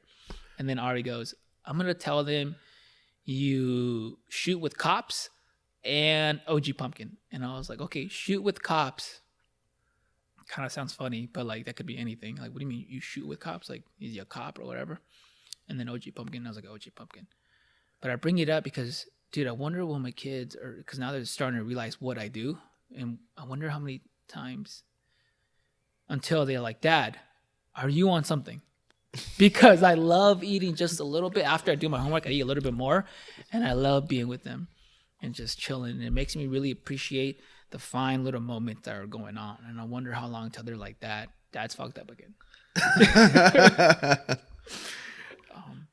Do they know like what the OG Pumpkin is and does? Like, does your son know that, Kinda, because now in the beginning, no. But like now, because he's older and he's been to a lot of the events, he sees it.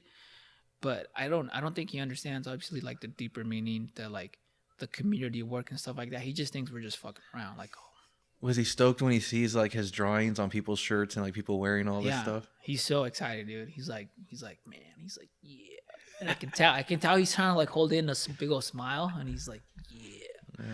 And that's gotta feel cool, man. Especially when you're like that young. I mean, it'll feel cool. Like, I can't draw for shit, but like if someone was wearing my shit, like, I feel pretty cool. But like, if you're like a little kid and shit, seeing grown-ups wearing your shit, that must feel real cool. Dude, the other day he goes, so how much money? Yeah, dude. So when we get older, I might have to. I don't know. He might come out and be like, Dad, meet fucking Bill. Yeah.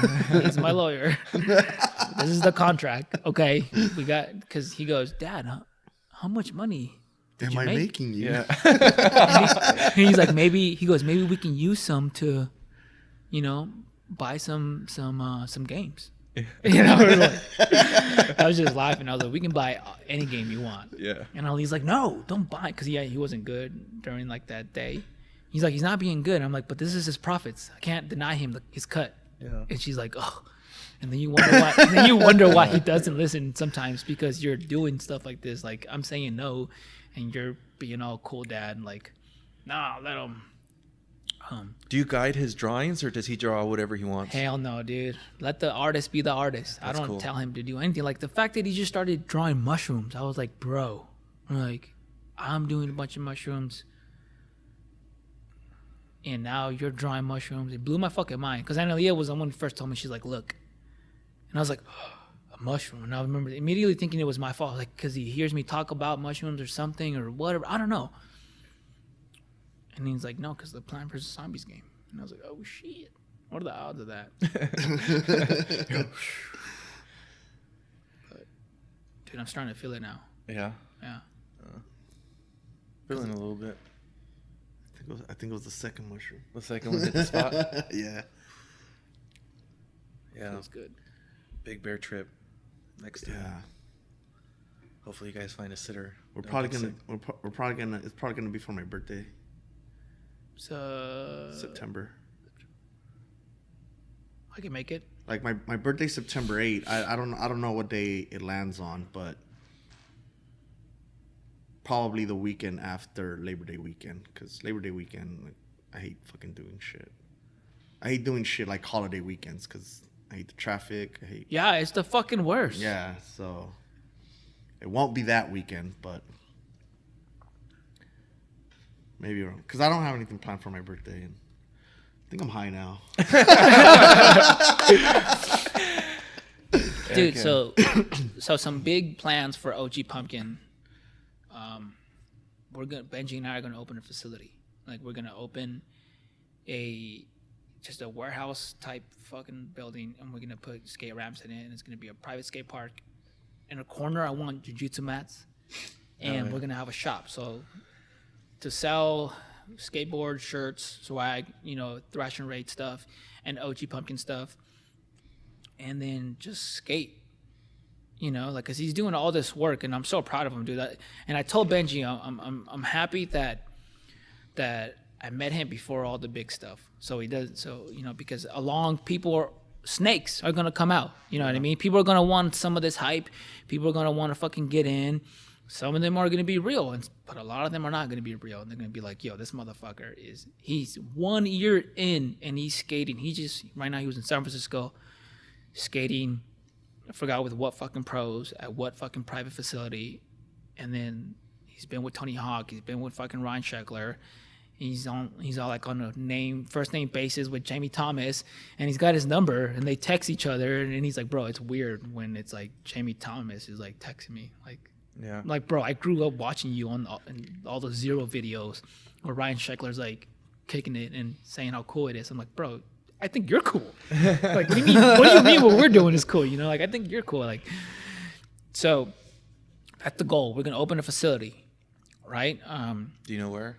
Like where you're aiming for? Probably more his area because it's a lot cheaper, right? He lives in the San Diego area. It's San Diego. It's gonna be way cheaper than fucking Orange County, which I don't care. I'll make that drive. It'll be cool.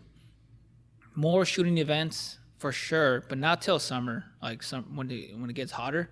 Because I don't think, even if I wanted to do one now, dude, it's been so cold. I'm like, yo, I don't know who wants to fucking show up at 8 and it's fucking cold and it's windy. And usually when it's cold, people don't really want tacos. The meat gets cold real fast if you're just waiting there. But I also wanted to expand because I don't know of anyone else who's doing stuff like this. Like, new companies, and that's why I'm a big believer that we are the second wave of veterans that are going to be able to do whatever the fuck they want, because we're passionate about what we do, and like Black Rifle Coffee just went public. That is fucking huge, bro. Like they are the people who I consider the first wave. All of them. I keep saying it, right? Matt Bass with Rocco, and Andy Stums and Goggins and Chaco, all of them, maybe they didn't come out at the same time, but they are the first wave of people that became successful in what they're doing, right? In their little things, little niches. And from that on, I don't know of any other company. I know a bunch of successful veteran companies are entrenched in the law enforcement Second Amendment communities, but like these people that I just mentioned, they are beyond those companies and reaching to civilians, Yeah. right? And when I see the events, like, bro, when we gave away skateboards, for the people who don't know, I bought over $4,000 worth of skateboards from Benji. I told Benji, like, yo, I want all the boards that you have at your house, because I was at his house. And he was trying to give me the price of like what he paid for. I was like, no, bro, charge me as a customer. And then he's like, it's going to be this much. I was like, let's fucking do it. And then we're just going to local skate parks and I got a megaphone and just yelling at kids, hey, do a kickflip. And then they're like, oh, I almost. And he's like, well, you almost had it. Sorry, man. Almost is nice. Almost. And We don't hand out participation trophies. yeah, dude. So on the first day we did that, and then we short notice, right? No flyers, not much notice on social media. And afterwards we said we're gonna skate literally at the medical building by my house, that fucking parking lot. Benji fucking filled his car full with ramps and rails and shit, and we just skated. And bro, we have people right now are paying people to deliver their fucking groceries because they don't want to go out, you know, or or people are telling their friends or family members like, hey, I got something going on. It's fucking like 40 minutes. I don't want to drive. But when we do events, people from everywhere are like, yo, I'm going to drive. I'm going to go to it. We had people from LA County, San Diego County, and Orange County come to go skate at a fucking parking lot just because they're like, we believe in your work. We believe in the mission that you're doing. And I've said it. I've said exactly what we're doing. And other companies can fake the funk and try to copy it, but they're going to get tired because they're going to see like, oh, fuck, I can't just do this once. Like, these people they actually care. Yeah. Benji fucking cares. And it shows. And I think that it's been helping us, especially him, move so fast. I don't know how many skateboard veteran companies there are, but Benji has hand down surpassed all of them already. And he's been 1 year in. Dude, his videos are hilarious. They are, right? Videos are fucking hilarious. Bro, he's such a fucking goofball, dude. I love it. Yeah. I love it because how many people are like, a lot of us are goofballs, but he's just like, I don't care. I'm going to just show it. And his Deb. Yeah. when he puts the wig on. Bro, oh my God. We were at the range and he's like, and I couldn't see him. And he's like, guess who's here? And I was like, and as I look, he's putting the wig on and he puts his hair up in the back. He's like, Deb. Meanwhile, there's like veterans with their rifles and law enforcement, and they're all getting ready to fucking, you know, we're at a class, you know, and Benji's over there in the corner just fucking around, dude. Yeah, he should totally put like guest appearance by Deb, you know, and then come as Deb. Oh, dude, I would totally go. It's one Jack girl. Yeah. But that's what we're doing, man. We're trying to expand more in the civilian side, you know, because like veterans, we're not just veterans. We do jiu-jitsu, we skate, we fucking do this or that, and we're naturally expanding in these worlds because that's what we do. And not to mention it helps. We all help feed each other, right? Like Thrash and Raids helps OG Pumpkin. OG Pumpkin helps Defense Strategies Group, and Defense Strategies Group helps us, and we're all doing something. And the reason why I bring it up is because, dude, like I think that's the only way we stop a lot of this stuff that's going on is us creating something that's self-sufficient and that gives us more power to do more things and help people the right way, you know? I mean, because like, if not, what else are we gonna fucking do? Yeah. Right? No one's forcing you to make these events, but like, I was actually gonna ask if you wanted to help keep them alive because I think this is the last year that I'm doing these events. really? Yeah. Why? I'm just burned out, man. Well, I'll keep doing it, bro. Like, You keep showing up. There are a lot, like there is a lot of work to get people together. It is a lot of work. And yeah, I've been doing it for so long, and just like I'm starting to like get annoyed. I'm like, I just want a head count, like, just simple shit like that. Like just a head count. All I need is a head count, so I could fucking make this shit happen. Like just tell me if you're going, who you're bringing, how many people you're bringing. Like that's it. That's all I need. Bro, And it's so that hard. fucking hard, man. That I'm kind of burnt out with the whole fucking behind the scenes shit. I want to just show up. No, explain to people because I can say it, but I want you to say it because you were experiencing the same shit about the back end things, so people can appreciate events a little bit more. Yeah, there's like so much planning that goes into it, and it seems minuscule. Like when I'm fucking nagging people, like it seems minuscule, but it's like important because like to make an event, like you need that information to make it happen. Because so just say like a head count, just so I could know how much food to provide for you. Like if I don't have an accurate head count, I'm either gonna have not enough food for everyone, or I'm overpaying for food that's not gonna get eaten. Yep. And it's just shit like that. Freaking like I don't have a truck, so like I have to borrow a truck. And then freaking load it up at my house, freaking wake up early, set up, unpack, set everything up, freaking. And even that too, like just fucking setting up the gazebos before everybody gets there. Yeah. So they have like a place to look for is freaking effort and energy. Yeah, it's just the whole fucking, I don't want to say the unappreciated part because it's just that I don't think people don't know how much work it goes into it until they like host something. So it's not even that it's not appreciated. It's just like they're ignorant to that part. Yeah. So they just like show up, and I just want to show up. I just want to show up one day late. Dude, well, take a break. Take a break and just come to Benji's events and my events and other people's events and just come late. Dude, like it's a lot, man. Fuck. That's why. That's a big reason why I'm like, yo, dude. I don't think I'm gonna do that many shooting events this year, dude. Because fuck, man. We have to be there before everyone sets up, and then it's always last minute. Like people be like, I don't have so and so, and I'm just like, well, it's a shooting range. What do you think was gonna happen? Like, what do you mean you have no ammo? You have no guns? You have no ear pro? You have no whatever? Like, you could have told me this weeks ago, not like the morning of. And they're like, hey man, I don't have any ammo. You got any ammo? And then I'm like trying to scramble, like, because I want them to have a good time, you know? Or like, fuck, dude, just shit. Like, remember when the wheel fucking fell off, and then we still had to do the event, bro? What time did we? I think what was it, like 3 in the morning? For the last event. Yeah, I think we got home. That's when you just put the wheel fell off that night. You put hydraulics on, right? Yeah. And then I got home at 3, and you picked me up at 6. Yeah. Oh yeah. For the event. Yeah. Yeah, dude. And as I rolled up to it, I told Mike, like, hey man, I just gave him a quick fucking thing, like, hey dude, I'm physically, mentally tired, so like you gotta help me out with this. And he's like, yeah, cool.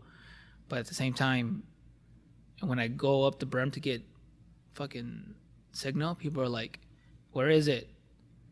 Try the group message. Try the fucking like flyer.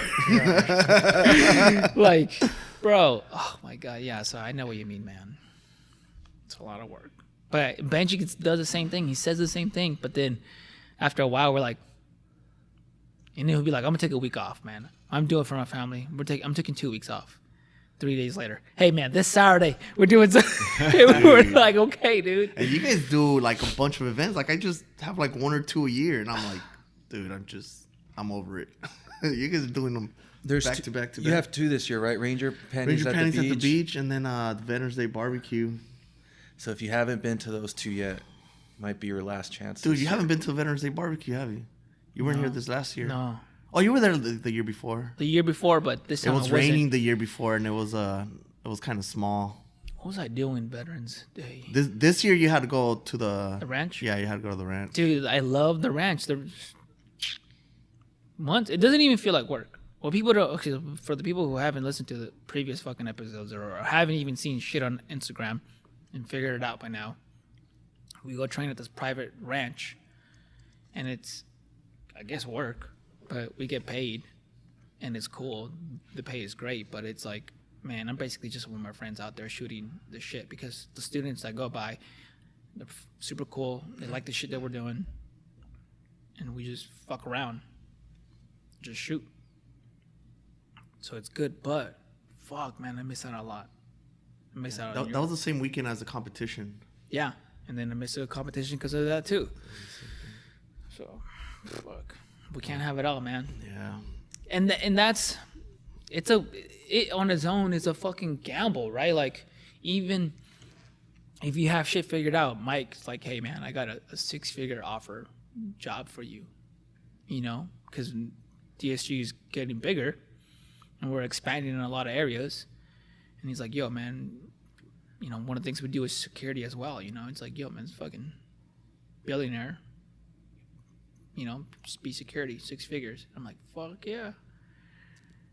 But he's like, yo man, it's Monday to Friday shit, like 5 days a week. And I'm like, fuck dude, I like waking up being like, I'm gonna have breakfast with my kids, I'm gonna drop them off at school, and then right after that drive not even half a mile, a quarter of a mile to my jiu-jitsu gym, train all fucking morning, go with my kid, my 2-year-old being next to me, go home, take a shower, eat a little bit of mushrooms, walk the dog, and I walk her as well, so this way she gets tired, goes down for a nap, and then I'm there to pick up my kids. Like, I like doing that shit.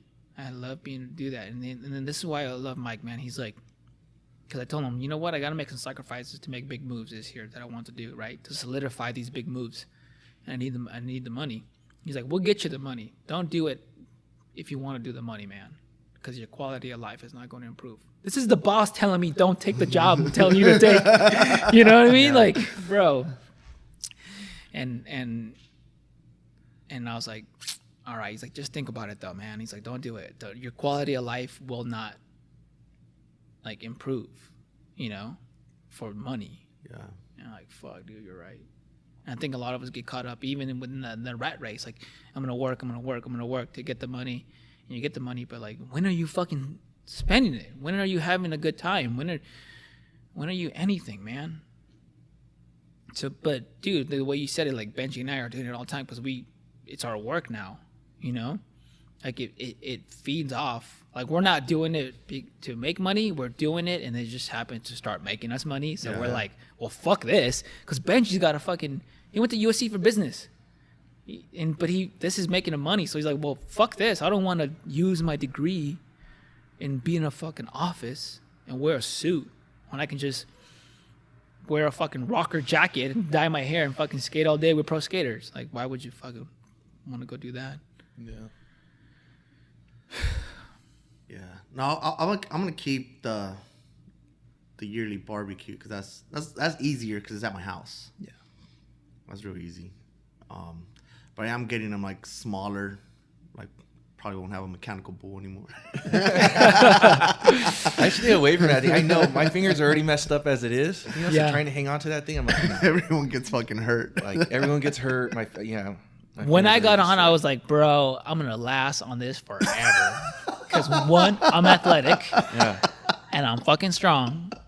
I don't even think it was a full second. The first, and I was like, I fucking flew, and I was like, okay, this is a lot harder than what I thought. I think I went on there one time, dude, and I had told Dick, like, hey, take it easy on me, because it was after a competition. Yeah, his fucking fingers were all fucked up. Yeah, and he like loves throwing people off there as fast as he can, you know? Like, I see the look of joy in his face when he's at the little controller. It's not that. It's a competition. Like, you know, you have to. So I'm thinking, oh, this is my homie, you know? Like, he's going to take it easy on me, you know? So I asked him to go easy, and I also wanted to win the badass prize that they had. And nah, dude, he freaking went crazy on me, too, and I went flying off, and I was like, what happened, dude? You know? I asked you to take it easy on me, but... Yeah, I won't get on that thing ever again. Evil Dick. Yeah. Dude, but it's fun, man. Even that, when you host those events, man, you have the ability to make rangers who are fucking and non-rangers notoriously do shit that they wouldn't do. Like, no one's gonna put themselves in a vulnerable place to get their ass handed to this mechanical bull, or when we played the fucking sock. The ball sack game thing, and you're kind of fucking trying to, you know. I won that one. Legitimately, I won that one. Yeah. And then what was Oscar's son did it too? Didn't Oscar do right. it too himself? I don't know. Oscar wasn't here. That one time with the ball sack thing? Yeah, because I remember him yelling at his kid to fucking swing The it. year before. Yeah, you're talking about the Yeah, previous. yeah, my bad. Yeah, not this year, the other year. Which, by the way, I gotta call him back. He called me, bro. He called me when I was in Tennessee, already into it with the drinks, and the bar is like crazy for him, for Jack, right? Because he was a firefighter, Yeah. EMT, you know. So it was crazy and giving out drinks, and Oscar calls me, and I don't even know what the fuck I said. Actually, I need to call him because he called me to ask to get your number, Yeah. but he sounded fucked up, and I'm like, man, this motherfucker relapsed. I haven't called him back to like, Yeah.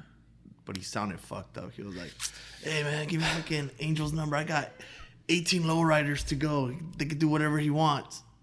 Bro, that's what he said. He was like, "Yo, dude." He was like, What? I don't know. That's why I gave him his number because I was like, I don't want to be responsible for translating this. I call him directly. and I told him, he calls me and he's like, it's Oscar Cepeda, and I was already fucked. I was fucked up, and I was like, what? And he's like, it's Oscar. He's like, Cepeda, like I don't fucking know who Oscar is. And I was like, yeah, I saved your number. It's right here. It says it. And he's like, oh, I don't know if you saved it. Like, bro, why would I not save your fucking number? If you gave me your number, I fucking saved it. I still have staff duty number from the fucking CQ I did that one time in 05, you know, whatever. I wasn't even in 05, 08, whatever. That means he probably had your number. He was just fucked up and couldn't find it. Yeah. What a motherfucker. Yeah, I gotta fucking call him back. Yeah, man. So you need 18 lowriders.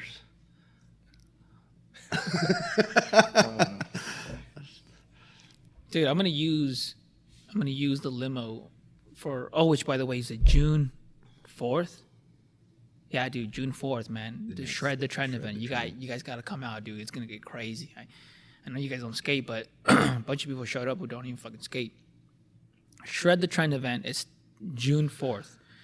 Last time we did it and 400 people showed up. Damn. And I remember thinking like, Benji's like, how many people you think show up? I remember thinking like, well, in my events at 65 max, I've shown up. So like, I was thinking like, well, for sure we can get 65. If we can get 100, that'd be pretty cool.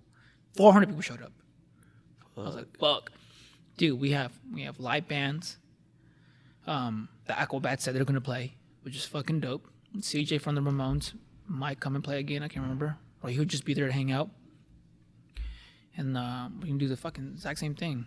It's gonna be a party, some warehouse. Hell yeah. San Diego? Yeah. Should yeah. come out. I don't Dude, know. I feel it. Yeah. I feel it even more. As soon as you were talking, I was like, bro. I was like, just enjoy the ride. But I was like, bro, you're the host. Get it together. Get it together. You can't fucking no, dude. Dude, I did a giveaway. It was so funny, dude. I have an office. It's a third room. It's a third room in my house, full of shit, dude. Full of fucking shit that people giving me, and not shit in a bad thing, just like things. And I'm like, I like this, but I have 10 of these things, so like I don't need. So I give them. Mostly they're like, oh, give it away. Somebody sent me a chest rig from the company. What is it, Spiritus or whatever? I use Moonlight Industries. Moonlight Industries is a shit, but they gave me this one, and I gave it away. And I never really get to meet the people I give stuff away, like the Garmin watches or whatever. I just mail it. So he's like, yo, man, I'm a... What is it when you're a firefighter, but like the forest ones? Like the isn't there a special name for them? Forest fire? I don't know. Like you attack, not attack, but you fight only the forest fires. Yeah, I know. Yeah, Yeah, the there's hot shot. that I think isn't it Hot Shots? I think so. But he's that, right? Yeah. And he's like, oh, I'm actually in the area. And I was like, oh, that's dope, dude. And he's like, and I was like, I'm gonna be at the Jiu-Jitsu gym, come meet up. So I actually got to meet somebody that a giveaway thing too. And I remember thinking like, bro, you just ate mushrooms. When you meet this guy, keep it together. So luckily it went great, but it started kicking in after, and I was like, oh man, well, good thing I kept it together. Yeah. How are we gonna get out of here? What do you mean? I mean, we all drove. I don't want to fucking drive. Okay. I got dropped off, homie. We get Uber. Are you driving? I Going through drove, that? yeah. Yeah. We're Like, gonna are you eat, I'm sure. driving? Yeah, we're gonna eat. Huh? Are you driving on shrooms? Like, I don't feel safe to drive right now. Yeah, but Ryan. He fucking ate one too. When you were taking a piss.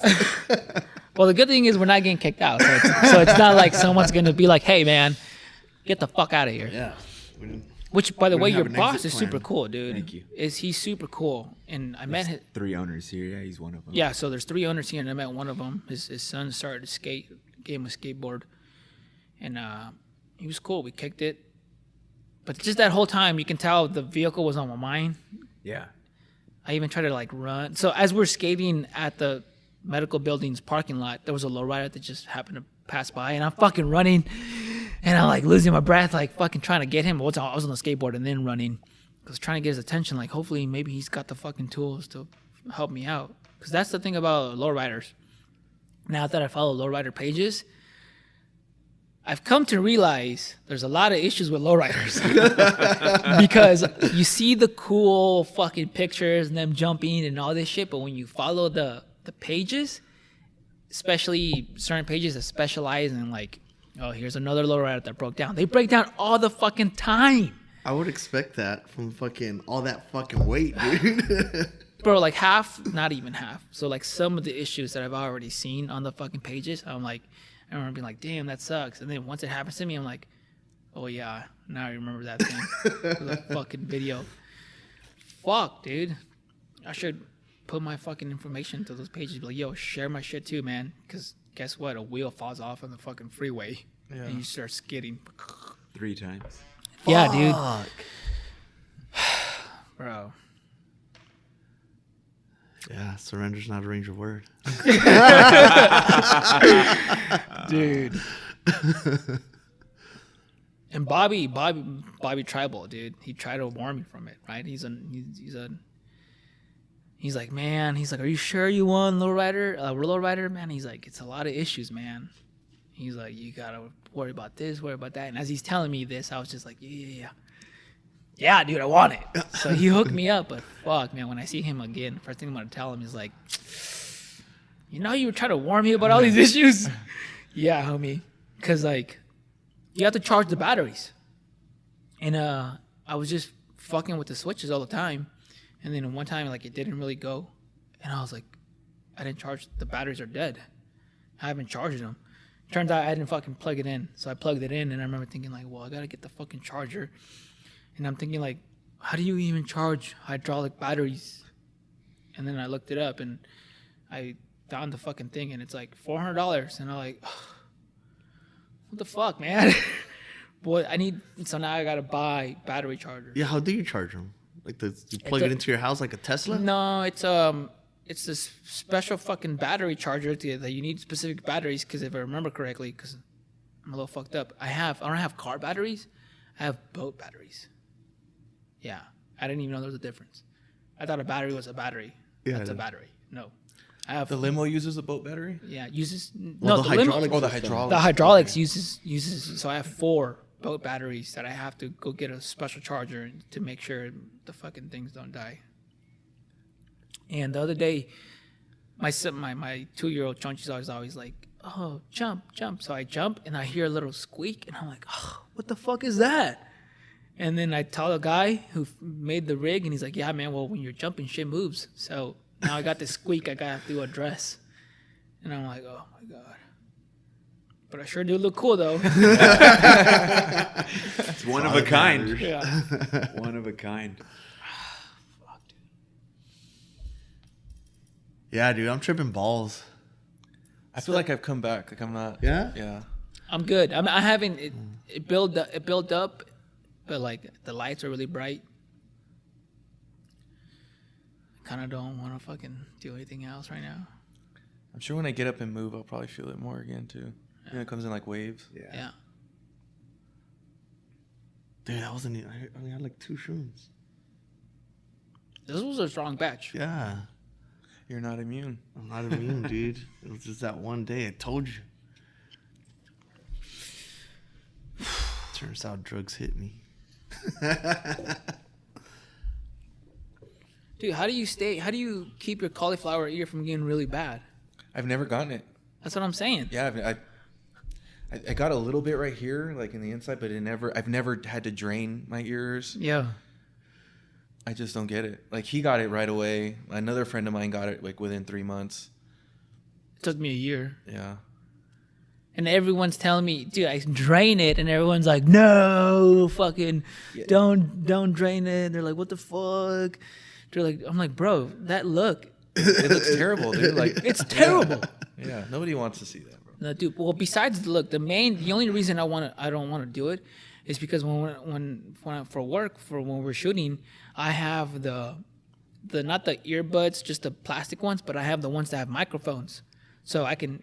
Anytime there's shooting, obviously it gets muffled, and I like to just plug them in because I hate the the actual traditional earmuffs, because if they don't have the cut, when you put the buttstock on your fucking cheek, it raises, it bumps it up, and then you fucking lose more hearing. So, dude, if it gets worse and worse, then I can't put those fucking buds fucking thing in there. I mean, they're expensive. I didn't pay for a mic, but I would feel bad. Like, yo, dude, you paid $300. Now I can't use this. Yeah. I wonder sometimes I see dudes' ears are just like all jacked up, and like you see this little tiny earpiece in there. Like, how the fuck did they get that in there? He's like, homie, it ain't coming out. Yeah. I'm glad I never got it though. You know, like I don't want to be walking around with like 8 up ears. Just roll with Head Pro, and dude. it's never like the same on each side, you know. So like it'll be like one that's fat and starts to go like a different direction, and then you got an ear that's going like that direction. It just looks. Dustin Poirier ear, one that's just out Yeah. there. Yeah. Yeah. It's like you have like a tumor on the side of your head. But yeah, some dudes love it. But I've yet to meet a chick that's like, oh yeah. That's what it is, dude. Like, and Aaliyah dude, she is so against it. She's like, you need to buy the fucking shit. And I was like, well, you don't look hard? And she's like, no. Dude, Marisol told me the same thing. She's like, no, like, you know, it's not cute. It's not. Yeah. No chick likes it. Yeah. It's just dudes that. It's wanna like look muscles. tough. Yeah. It's like muscles. They work out to get all the chicks. Get no chicks. It's always dudes. Yo, homie's jacked. Yeah. Always dudes like, hey, what protein you take?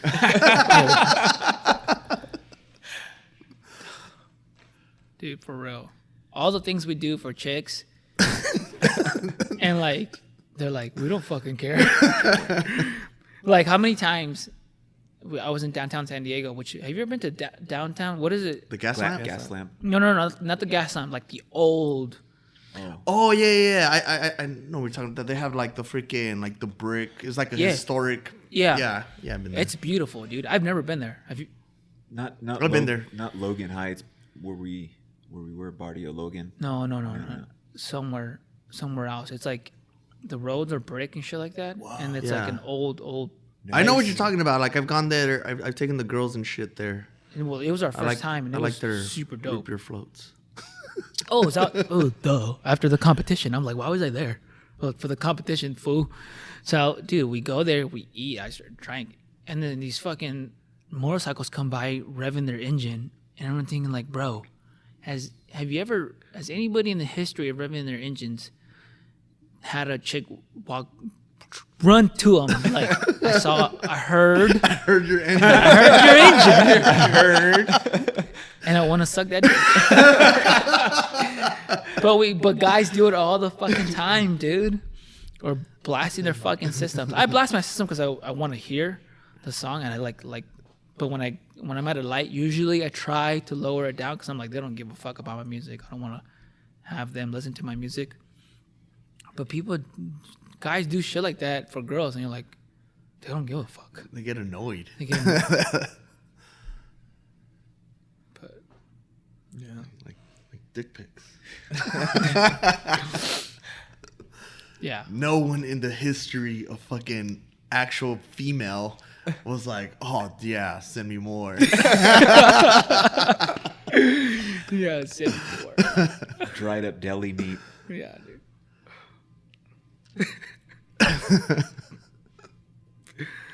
dude. Ari, my daughter, yesterday, she goes, Dad, you're gay. And I was like, what?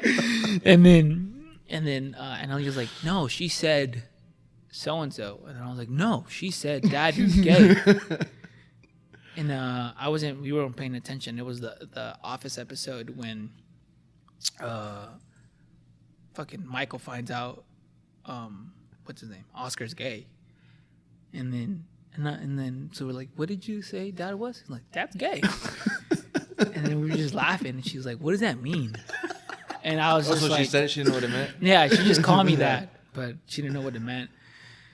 And I looked at Analia, I was like, because I was on my phone, I was like, I'm gonna let you deal with that one. So, I don't know. She always does a good job with shit like that. I do a terrible job. So I don't know what she told her. But I was like, I'm dealing with this. That's funny as fuck, dude. Really fucking, this is not my deal.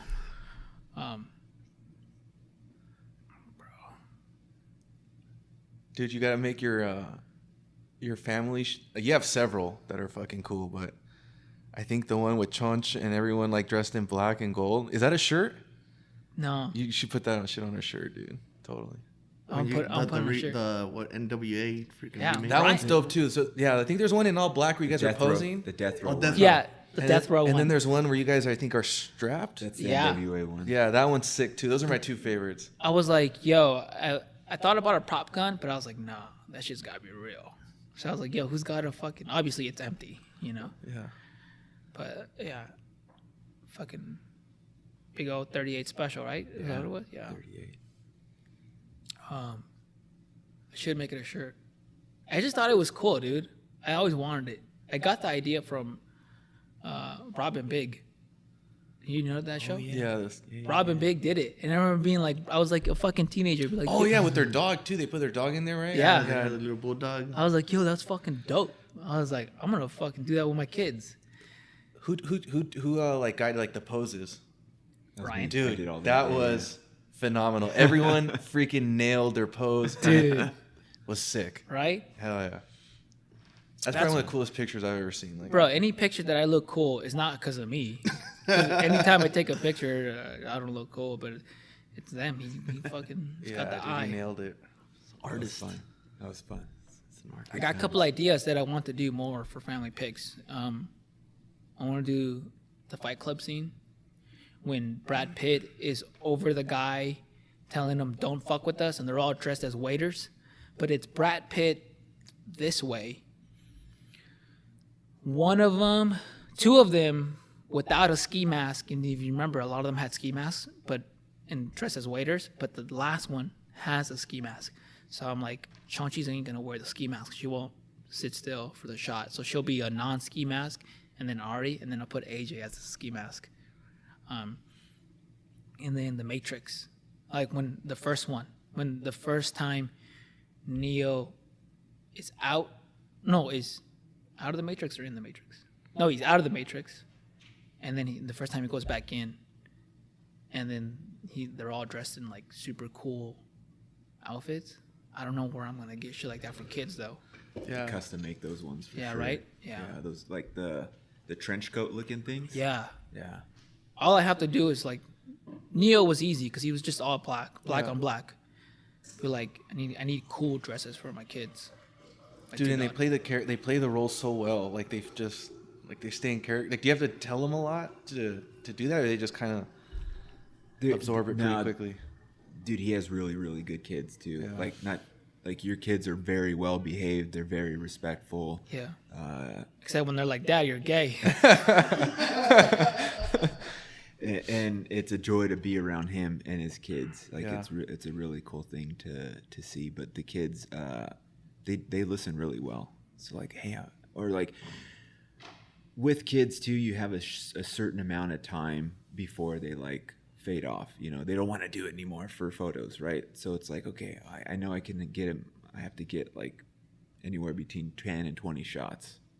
So I have to nail it in between there. Yeah. So, yeah. Dude, it was at my house too. He brought everything, made it work. Set up shop real quick. Yeah. Some people are like, yo, what professional place? And I'm like, my friend Ryan came to my house.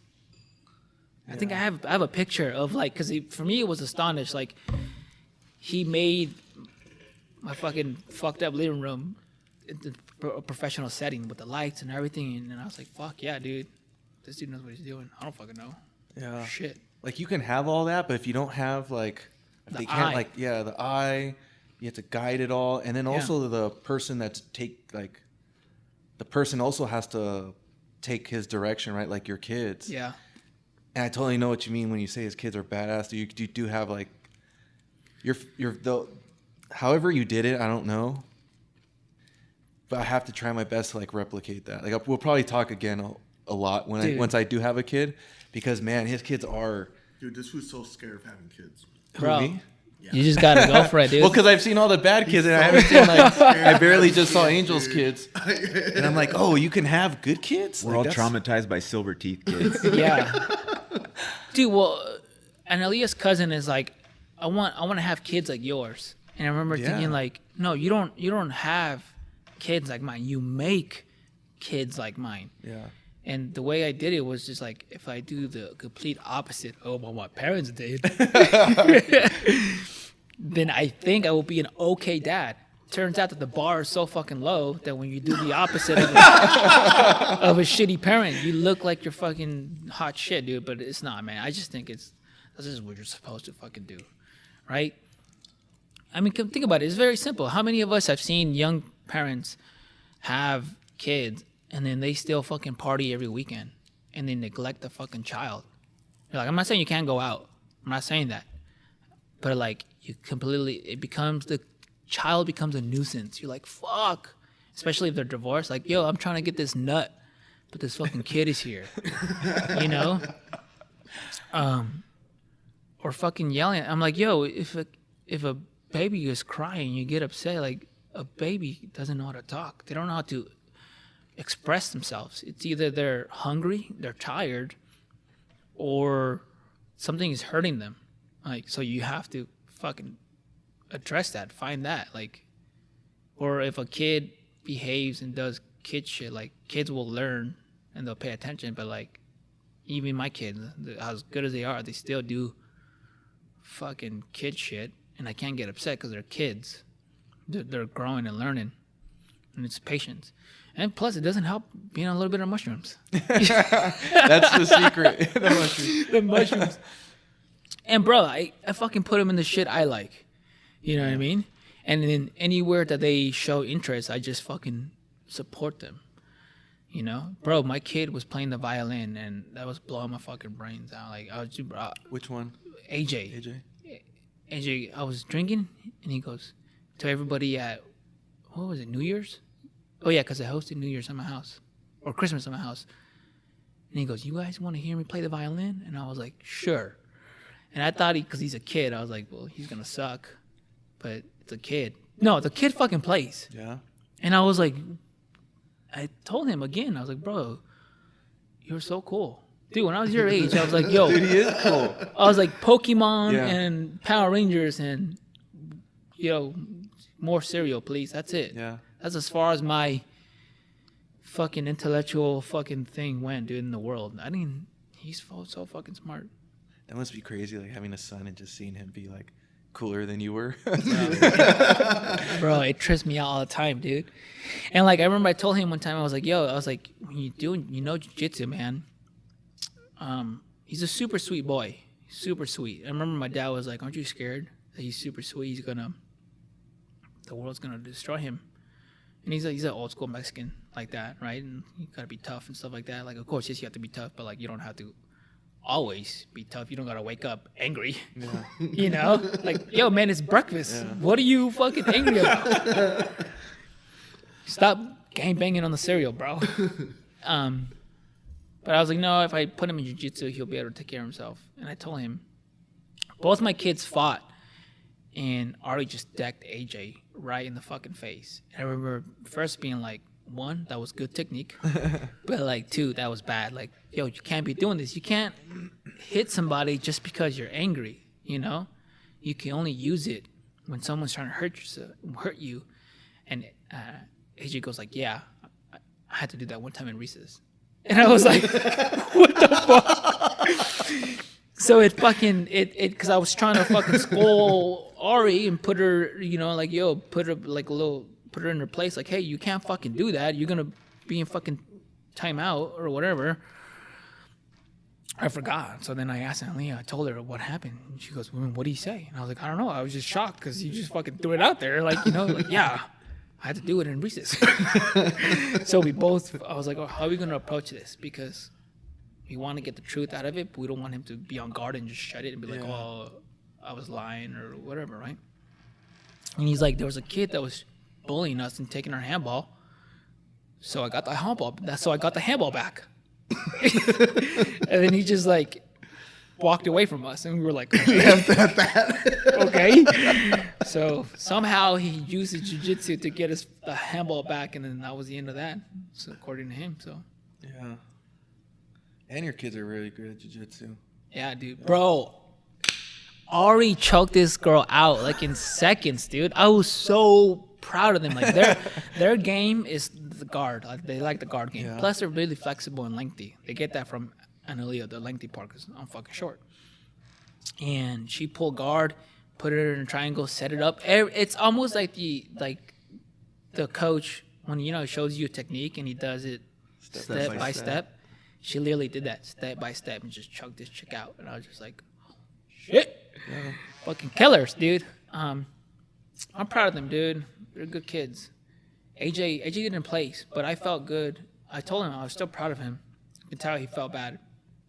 I was like, hey, man, if you did a terrible job, I would tell you, hey, you're not putting in the work, and that's why this happened. But, like, he was trying to attack all the time. But what happened was they broke his guard and then just got on top of him.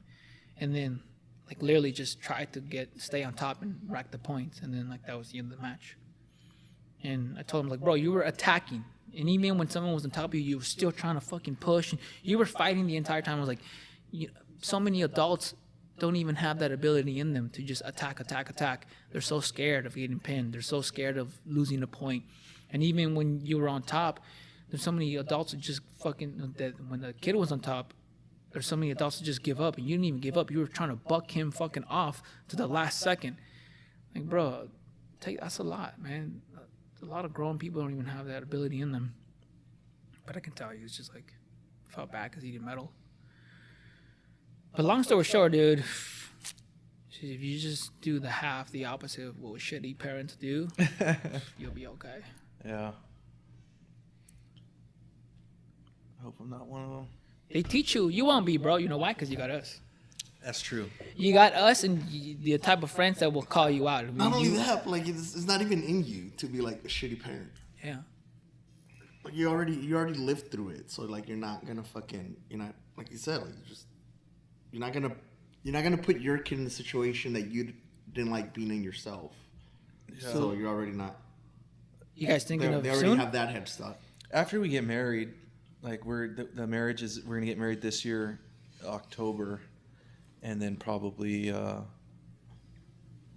start making the following year. Dude, this year is full of weddings. This is the third wedding I have. And he was like, man, we're getting older. And I was like, yeah. And I was like, we started soon. So like everyone in their natural, almost normal time when people usually start doing this, now they're doing it. But we've already been 10 years in. Because we fucking like regular military people married young. Yeah. I held out, man. That's good. I think it's probably time now. But the cool thing is, like, I want to. And before I was super scared and didn't really, like, want to. I was the last one in my family. Like, all my brothers and sisters have kids. I'm the only one that doesn't. But, like, I think it's the person, Like, I didn't want to. I was never going to be rushed into it. Like, I didn't care about the timeline or whatever. But, like, Marisol's cool. And, like, I found the right person. And, yeah. And so I'm not. Well, it's that too, dude. Don't forget, like, it's your other half. Yeah. You know what I mean? Yeah. So when you say cool kids, I was like, yeah, but you also have all the work that Leah's doing. And then I just be like, yo, you guys want to go to jiu-jitsu? Okay. Yeah. Yeah. So yeah, we'll see, man. Definitely be talking with you when I do start to get closer. It's like I used to think kids change people for the better. It's well, if you want to change for the better, they'll make you change for the better. And then even then, I don't think everyone. I used to think everyone should have kids, but no, I don't think everyone should have kids. Yeah. But yeah, man, they teach you a lot, man. You're like, fuck, dude, like this little person's teaching me stuff about myself and the world, and you're like, oh fuck. Trips you all the time. Yeah. It's a trip, man. You'll love it. I don't know, when he says that and laughs, it does make me No, worried. no, dude. I'm saying like Because you have to go through it. yeah, dude. Like you're gonna love being a dad. Like I'm saying it in all seriousness. Like it's a cool fucking gig. And then you're gonna see certain things. You're like, oh fuck, like when, dude, like our friends are getting married now, right? And they're, like you, for example, if you're about to start having kids, you know how many times our friends would be like, hey, let's go out, and I'm be like, yeah, but we gotta find a sitter and do this. Like, yeah, let's just go out. No, but you can't just go out, okay? Like, you gotta fucking have a sitter. You gotta. And then you're like, hey, we gotta leave. And they're like, why? They're like, well, because our sitter isn't gonna babysit until 3 a.m. Like, that's not how normal babysitters work, you know? And they're like, oh yeah, 3 a.m. tomorrow? Yeah, sure, whatever. That's not how that works, buddy. Bro, it'll be good. Yeah. And the cool thing, like, no one in her family yet has kids, like, from her immediate family brothers. Oh, for real? Yeah, so her parents are super supportive, and we'll be there, and same with mine. Bro, get ready for a lot of stuff, a lot of good stuff. Now You have such a fucking support system. Like I don't even know why you're scared, dude. Like I did it at fucking 18, alone in Fort Benning, dude, and my kids turned out all right. yeah, good, dude. Like, you got a good kid, man. For what is she studying for? But anyway, she's in a university, so like she's going to fucking school. Yeah. She's going to college. So that was good. What is she studying again? Nursing. There you go, dude. Fuck. Way smarter than me. Bro. Yeah. Yeah, I'm fucking. I don't know shit about fuck. Bro, and then, bro, you better get up on it, man, because they'll teach you some stuff, man. Like AJ came out with this homework. He's like, I gotta circle the pronouns and underline the verbs and adjectives. And I remember being like, wait, adjective? Let me Google this shit. What the fuck? And I was like, bro, shit that you haven't used in a long time, it'll fucking, you know. Going to school twice, 3 times, 4 times. Yeah. Yeah. But now since I went to college, now I'm good. Like I was helping Annalia's niece on her algebra, and I was like, I think I did it right. And then I asked her, what did you do? She's like, oh, I got 100% on homework. I was like, fuck yeah. I still got it. But there's parents who are like, fuck, I don't fucking know. I can't help my fucking kid. So there's also that. That'll make you smarter. I guess my fear is, like, I was a bad kid, and so I'm like, I don't want a bad kid like me. I want a good kid like Angel's. Bro. But like, I'll give you this, man. You got, even though you're a kid and they're your kid, right? You're gonna want to protect them. You gotta put struggle in their life. Yeah. They won't have the same struggles as you, and they shouldn't, because our job is for them to live a better life than us. But they still need struggle, and that's why I put them in jiu-jitsu, and that's why I wake them up to go do strength and conditioning and stuff like that, because they need struggle. Yeah. Structured struggle. Structured, yeah. Yeah. Perfect. Not survival struggle in the Yeah. sense of like having to fend for yourself. Yeah. Yeah. Parents are a trip, man. You guys have good relationships with your parents? I do with my mom. Yeah. Yeah. Not really. I'm in that boat too. Yeah. I mean, my parents are there, but like, yeah, I don't talk to them regularly at all. I don't even talk to them ever, really. Yeah, Dude, no, I just fucking not that close. Watch all these people that once you have your kid, all these family members that you're like, motherfucker, you didn't even come to my birthday party. They're gonna be all about your kid because you said it's gonna be the first one on her side. Mm-hmm. Bro, Christmas is gonna get ready for a bunch of shit. A bunch. I remember being like AJ, because when he was the first one, everyone's buying him shit. I was like, first of all, what was this shit when I was a kid? And then I was like, yo, he doesn't need any more toys. He's one, okay? There's a fucking room full of toys. He doesn't need any more. He just wants the remote. Okay, that's all he's playing with. And the Tupperware from the kitchen. And you're buying him these expensive ass toys. Like, Yeah. Tupperware is great. It's shapes, circles and squares, rectangles. So Doesn't break also. it doesn't break. dude, and they'll do funny shit. I remember, so AJ would wake up and he would bang on the door, right? And then, or not bang on the door. He didn't bang on the door, and he would just yell "mom" and then "dad" or whatever. And this is when he was like almost 2. And then one day we're watching TV, and we just hear like the loudest fucking bangs, dude. And we're like, "Yo, is this from inside the house?" So like, what the fuck is going on? Homie set up all his stuffed animals laying down, facing the door. He got his pillow, got on the pillow, got all comfortable, and with both legs just fucking boom, boom, boom. Because when I open the door, all his stuffed animals are facing the fucking door, and he's on the pillow, and he's like, "Hi," and I'm just like, "Bro, you scared the fucking shit out of me, dude." I thought a grown ass person was in here trying to get the fuck in the house. And they'll do shit like that and scare you in the middle of the night and touch you. Hey. You're like, what?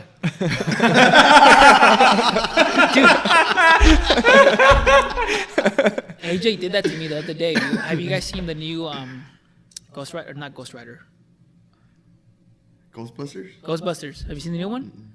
Well, they use like demonic voices for the bad people. So like Ari was kind of getting scared. So AJ got a little scared, and he fucking taps me, and hey, you know, just like, he goes, "Can you scoot over?" And after me having a small heart attack, I just scooted over. I was like, "Yeah, I'll scoot over." Fuck, dude. And then he just slept with us. And like, you know, shit like that happens. That's funny.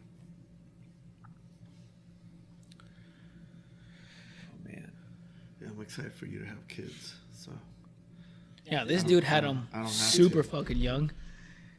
Mine are there, and then yours are on the way, bro. Yeah. We'll see, God willing. We'll just have my kids babysit your kids. And Yeah. we take care of that. I'd totally be down for that. Yeah, they'd probably be babysitting age, I'm sure, by that time. Fuck yeah. Yeah. What do you guys want to do after this? Eat for sure. Huh? I'm getting pretty hungry. I Yeah. didn't have a breakfast, but Do you guys want to eat? I don't know, man. I've been having for a while now. I've been having that. I'm just trying to hold my shit together moment. Oh, yeah? Yeah. Really? Yeah. I feel 100% normal now. Fucking, you're immune to it. Nah, I think I'm just on a down wave. Yeah. I'm good. Yeah. But I notice if someone's not talking and I'm not talking, I'll probably just space the fuck out, dude. No, like when I stood up to fucking refill my water, like I needed to fucking do something. I was like, Yeah, I think when I get up, I'll feel it again. You stretch out and you'll get like another jolt. Yeah. Yeah. but yeah, eating's cool. I like to eat a few times a day. Yeah, I think it's cool. Dude, you guys want to... So what do you guys want to do? We can either go to my house, have carne asada, or we can go at a place and eat. What do you guys want to do? I'm down for whatever. Yeah. Shit's already 2. Yeah, and after we eat, I gotta hit the gym. I brought my gym bag and everything. Gotta Yeah. make gains. Where are you going to work at? 24-hour fitness. Okay. Probably next to your house. Then If looks that's like where we're we going end to my up. house. Yeah, it looks like we're going to my house. Well, they're fucking everywhere. I could just... Yeah. I was going to say, if not, dude, I got keys to the boxing gym and they got a squat rack and weights and all that shit. But that's right. You got 24. All right, that's a wrap. Yo, follow Thrash and Raid, Hero Games Charity, OG Pumpkin. And if you like what you're listening, or, yeah, buy some shit because that's how we fucking fuel all this shit. and our mushroom eating habits. Guys, thank you for coming. And for the people who don't know, we'll put it in the description. But give a quick little who you are, what you do. Dick Loza. I don't really do much besides lift. Fucking train jiu-jitsu now. Line dance, but I'm fading away from that. The Gallant Few are fundraising right now. Oh, that's right. So fucking last time that we were here, we were talking about how like my events are funded through the Patriot Challenge, and that's like one of that's the main fundraiser, and it's during the month of February. So right now, there's still time for you guys to support my team, Darby Project SoCal. And like I said in the previous podcast, that's how I fund the events that I do now. It started just out of pocket, but as it grew, I started catching eyes, people that wanted to support me. So the Gallant Few was one of the organizations that wanted to help support me. So I do this fundraiser, and it helps. I help the charity, and in return they help me like fucking pay for the tacos that I feed. 75 motherfuckers to show up. So you have a link for it to donate on your... Yeah, you could put it on the... Like, you're able to, like, put a link, like... Fucking, I'll give you the link, yeah. Because I already told my Instagram followers I was going to stop begging for money because I hit my goal. And a deal's a deal. But this guy is at 0. Fucking donate money to this guy. I haven't even like set up my. I've been like doing it right, like putting in miles, and I just haven't like set up the thing. But I will. How to set it up to register? Well, I meant like to like put in my miles. Oh. But yeah, we have I think the donation link is the same for everyone, right? So there's it's specific to each person? Yeah, there's a donation link for like the team, and then there's like for each person. Like that's how I was able to hit my goal. Like I went to me and then I'll send it. I'll send you my I'm at 0 for sure. Yeah, we'll put his link.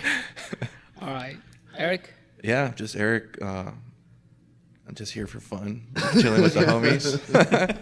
Yeah, good times, man. You don't gotta tell me twice to come kick it. That's for sure. Fuck yeah, dude. Fuck yeah.